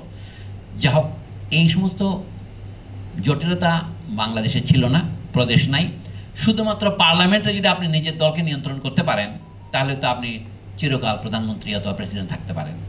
তো সেইটা যে উদ্দেশ্যে করা হয়েছে। এখন বিপরীতটা দেখেন আপনি, ঘটনা বাজে যদি এটা খুলে দেন যে পার্টির সদস্যরা এখন ইচ্ছা করে পার্টির বিরুদ্ধে ভোট দিতে পারবে, তখন অনেক একটা সংশোধনী দিতে চাচ্ছে, শুধুমাত্র সরকারের উপর আস্থা অনাস্থার ক্ষেত্রে তারা পার্টির বিরুদ্ধে ভোট দিতে পারবে না, অন্য সব বিষয়ে দিতে পারবে। এটা হচ্ছে আপোষ প্রস্তাব। আমার যদি পূর্ণ স্বাধীনতা থাকতো এবং আমি যদি মার্কিন যুক্তরাষ্ট্রের নাগরিক হতাম, আমি বলতাম মার্কিনদের মতোই করব, অর্থাৎ পার্লামেন্ট মেম্বারদের ম্যাক্সিমাম ক্ষমতা থাকবে। কিন্তু লক্ষ্য করেন ওই দেশে একটা পার্টির প্রেসিডেন্ট নমিনেশন কি করে দিতে হয়? আগে পার্টির বিভিন্ন স্তরে ভোটারকে কিন্তু লিস্ট করতে হবে কোন পার্টির ভোটার। 3 ধরনের ভোটার আছে ওখানে। যারা রিপাবলিকান ভোটার তারা রেজিস্ট্রি করবে রিপাবলিকান, যারা ডেমোক্রেট তারা ডেমোক্রেট, আর যারা কিছু নয় তারা ইন্ডিপেন্ডেন্ট। সেইখানে যদি পার্টির ভিতরে কেউ নমিনেশনের পদ্ধতি দিয়ে আসতে চান, তাকে কিন্তু নমিনেশন পেতে হয়। সেখানেও কিছু আছে আপনার মানে নির্ভরশীলতা, পরস্পরের মধ্যে প্রভাব বিস্তার। তবে সাধারণভাবে বলতে গেলে একটা গণতান্ত্রিক প্রক্রিয়া তারা অনুসরণ করে। প্রাইমারি আছে, তারপরে আস্তে আস্তে ন্যাশনাল কনভেনশনের মাধ্যমে একজনকে ক্যান্ডিডেট হিসেবে বের করে নিয়ে আসা হয়। এর পেছনে আরেকটা রাজনৈতিক উদ্দেশ্য আছে, সেটা প্রচার। কনভেনশনগুলোতে প্রচুর প্রচার হয়। তো আমাদের দেশে তো সেই জিনিসটা নাই। প্রত্যেক পার্টির ভিতরে যদি পারিবারিক উত্তরাধিকার প্রথাটা বাদ দিয়ে আপনি গণতান্ত্রিক প্রথা চালু করতে পারতেন, দেশের অর্ধেক গণতন্ত্র হতো। পুরা হতো বলবো না, এখনো উচ্চ শ্রেণীর লোক। আমরা যে জিনিসটা বুঝতে পারছি না, আমরা নানা বিষয়ে তর্ক করতেছি। এখানে আসল তর্ক হচ্ছে এই শ্রেণী বৈষম্য। শ্রেণী বৈষম্যের কথা বলে লোক আমরা, ও এটা তো আগের দিনে কমিউনিস্টরা বলেছিল, আমরা কথাটা ন্যায্য কিনা এটা জিজ্ঞাসা না করি আপনি কমিউনিজম করছেন কেন। আমি এটা বলে তো আপনি তো নাস্তিক। আরে আমি কইলাম এক কথা, আপনি আমার নাস্তিক বলে আমাকে আপনি জনগণের সামনে হেয় করলেন। এটাকে বলে, ইংরেজিতে বলে অ্যাড হোমিনেম আর্গুমেন্ট, যেটা বললে জনগণের চোখে পানি আসবে, যেটা বললে অদ্ভুত ধরনের কথা আছে। সেদিন দেখলাম এক মৌলভী সাহেব ওয়াজ করতেছেন ফরহাদ মজারের কবিতার বই নিয়ে, আবাদতনামা নিয়ে। কবিতার জন্য যে কনভেনশন আছে, মৌলানা সাহেবের প্রতি শ্রদ্ধা রেখে বলছেন যে কবিতার কনভেনশনটা বোঝেন না। কবিতা তো মানে রেটরিক করে, কথায় বলে আমি আর কারো নাম নেব না, আমি বিবি খদিজার নাম নেব। কবি বলেছেন, এইটা বিবি খদিজাকে প্রশংসা করা হচ্ছে, মানে তিনি হলেন একমাত্র নারী যিনি প্রথম ইসলাম গ্রহণ করেছেন। সেইটা বলার জন্য আমি কি রিপিট করে যা আছে তা বলবো? বরঞ্চ বলা হচ্ছে কি, আমি প্রভু তোমাকেও ভুলে যাব, আমি শুধু বিবি খদিজার নাম নেব। এই যে আমি প্রভু তোমাকেও ভুলে যাবো, এটা মানে প্রভুকে ভুলে যাওয়ার প্রস্তাব নয়, এটা হচ্ছে প্রভুকে বন্দনা করা। প্রভু আমি এই তোমার প্রশংসা করছি, কিন্তু তুমি এমন এক নারী তৈরি করেছো যার প্রতিভায় আমি মুগ্ধ। বলেন অপরূপ খাদিজা। তো অপরূপ শব্দের অর্থ কি? অপমানে খারাপ নয়, কিন্তু রূপের মধ্যে আরো রূপ, যার রূপ নূর বা জ্যোতি আকারে আবির্ভূত হয়। অর্থাৎ খাদিজা হচ্ছেন জ্যোতির জ্যোতি। তিনি নবীজিকে রক্ষা করেছেন, তাকে সমর্থন করেছেন, তাকে বলা গেলে এক অর্থে লালিত পালিত করেছেন। এটা কবির দৃষ্টিতে, সেইটাকে যদি আপনি মুফতি হিসেবে বিচার করেন, তাহলে আপনি কিন্তু ভালো বিচার করছেন না। আমি ফরহাদ মজারের খুব ভক্ত নই, আমি কিছুক্ষণ আগে তার সমালোচনা করেছি, কিন্তু যেখানে কবিতার প্রশ্ন আসে, ফরহাদ মজার একজন অপরূপ কবি, তো আমি নিন্দা করবো কেন? যার যা প্রাপ্যতা তাকে দিতে হবে না? আমি বলছি এইখানে যদি আপনি অন্য মাপকাঠি ব্যবহার করেন, তাহলে আপনি এটা ন্যায় করছেন না। আমি এই জন্য বলছি যে কবিতা বিচার করতে হলে র্যাটরিক বুঝতে হবে, মানে কবিতার যে অলংকার রূপক বুঝতে হবে। ইসলামের আগে যে আরবিতে কবিতা যারা লেখেন, আসসাবরুল মুআল্লাকাত যারা লিখেছিলেন, ইমরুল কায়েস প্রভৃতি কবিতা, এদের কবিতা পরবর্তীকালে কিন্তু আমরা বন্ধ করি নাই। মানে তারা হচ্ছেন আইয়ামে জাহিলিয়াতে যুগের কবি, কিন্তু তারপরেও তাদের কবিতার যে আরবি ভাষার স্ফূর্তি, সেটাকে আধুনিক আরবি শিক্ষকেরা কেউ কিন্তু বর্জন করেন না। আমি আরবি ভাষা জানি না, কিন্তু যারা জানেন তাদের কাছে শুনেছি এই কবিতাগুলোর শক্তি অপরূপ। তো এই জন্য আমি যদি বিবি খাদিজাকে অপরূপ বলি, এটা গালি হয় না, এটা বরঞ্চ এক ধরনের প্রশংসা হয়। আপনি পছন্দ না করতে পারেন, কিন্তু এটার জন্য তার বিচার করতে হবে, তার ফাঁসি চাই, এই সমস্ত কথা যে বলছে, এটা আমাদের সমাজের অস্থিরতারই প্রকাশ করে। এটা আমাদের জন্য দুঃখজনক, লজ্জাজনক। এইটাকে বলার জন্য আমাদের যারা উচ্চশিক্ষিত আছেন, আরবি শিক্ষিত আছেন, তাদের এগিয়ে আসা উচিত। আমি বললে বলবো তো আপনি একজন কবি, আপনি আরেকজন কবির সপক্ষে বলছেন। তো এইখানেও বলবো, সত্যর দ্বারা নিয়ে যে কথাটা হয়েছে, এইটা 1972-এ তারা প্রয়োজন বোধ করেছিলেন। এখন যদি আমি বলি যে এইটার প্রয়োজন আর নাই, খুব বেশি এটা ভুল বলা হবে না। এখন মনে হয় সেইটার ফলে আমাদের দেশে অনেক ক্ষেত্রে গণতন্ত্র ব্যাহত হয়েছে, ডিক্টেটরশিপ এসে গেছে। সেটা চাইলে এটাকে কিভাবে পরিবর্তন করা যায়, সেটা বিশেষজ্ঞদের ব্যাপার নয়। আপনি মনে সংবিধান মোটেও বিশেষজ্ঞদের ব্যাপার নয়, সংবিধান হচ্ছে জনগণের ব্যাপার। একটা কথা আছে বলে, ওয়ার যুদ্ধ এমন তুচ্ছ ব্যাপার নয় যে জেনারেলদের হাতে ছেড়ে দিতে হবে। যুদ্ধ হচ্ছে জনগণের ব্যাপার। যুদ্ধ শুধু সেনাপতিদের ব্যাপার নয়, সেনাপতিরা শুধু ঠিক করতে পারে যে আমি কোন দিক থেকে আক্রমণ করব, কিন্তু যুদ্ধ হবে কি হবে না এটা রাজনৈতিক সিদ্ধান্ত। মার্কিন দেশে এই সিদ্ধান্তের ভার কিন্তু দেওয়া আছে আইনসভাকে, প্রেসিডেন্টকে নয়। কিন্তু আমেরিকার বহু প্রেসিডেন্ট বেআইনিভাবে যুদ্ধ চালিয়ে, যেমন ভিয়েতনাম যুদ্ধে আমেরিকা কোনোদিন ঘোষণা করেনি, যুদ্ধ চালিয়েছে 20 বছর, কিন্তু কোনোদিন বলে না যে আমরা যুদ্ধে আছি। তো কি আমরা এখানে শান্তি শৃঙ্খলার অপারেশন করছি, আমরা আমাদের দক্ষিণ ভিয়েতনামি ভাইদের সাহায্য করছি। America never declare formal war against Vietnam, এটা খেয়াল রাখবেন। কাজে একটা আইনকে ফাঁকি দেওয়ার 100টি পথ আছে, মার্কিন দেশেও আছে। তবু তারপরে আমি মার্কিন দেশের প্রশংসা করে বলবো, ওখানে আইনসভার কর্তৃত্ব এত বেশি যে প্রেসিডেন্টকে আইনসভার দিকে তাকিয়ে থাকতে হয় বাজেট অনুমোদনের জন্য। আমাদের দেশে সেইটুকু আইনসভা মুখাপেক্ষিতাও নেই, এবং আইনসভার সদস্যদের যদি আপনি সত্যতাটা তুলে দেন, তাহলে আইনসভার শক্তি বাড়তে পারে বলে আশঙ্কা আছে। ধন্যবাদ। জি, ধন্যবাদ অধ্যাপক সলিমুল্লাহ খানকে। আমি আজকের অনুষ্ঠানের সমাপনী বক্তব্য দিয়ে ধাবমান সম্পাদক কবি কাজল কাননকে বক্তব্য রাখার জন্য অনুরোধ করছি।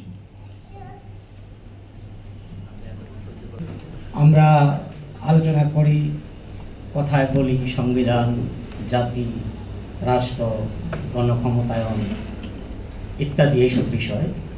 এইগুলো প্রত্যেকটা শব্দকেই এর যে আরও বাড়তি এবং সৃজনশীল তাৎপর্য রয়েছে, এইটা আজকে আমরা আলোচনার মধ্য দিয়ে আমরা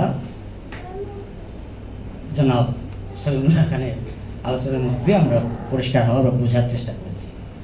তো হয়তো আমরা এমন একটি বাস্তবতায় আছি, এমন একটি সময়ে আছি যেখানে আমাদের কথা বলার সুযোগ তৈরি হয়েছে নানা কারণে। আমরা আরও হয়তো কথা বলবো বা আরও অন্যান্য আলোচনা থাকবে, কথা থাকবে।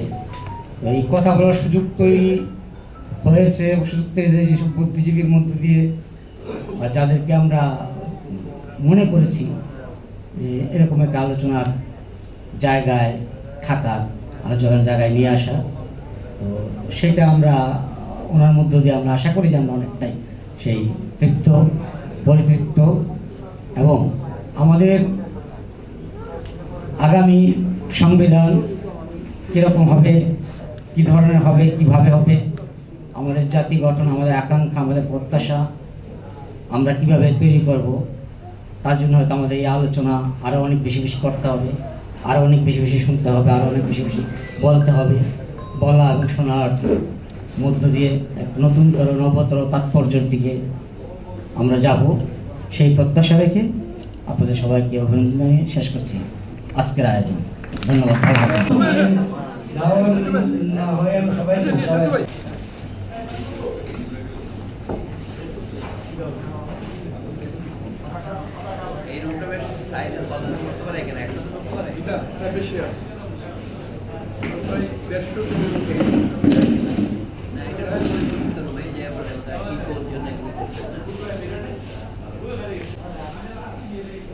আবার কিন্তু অফিসিয়াল ভালো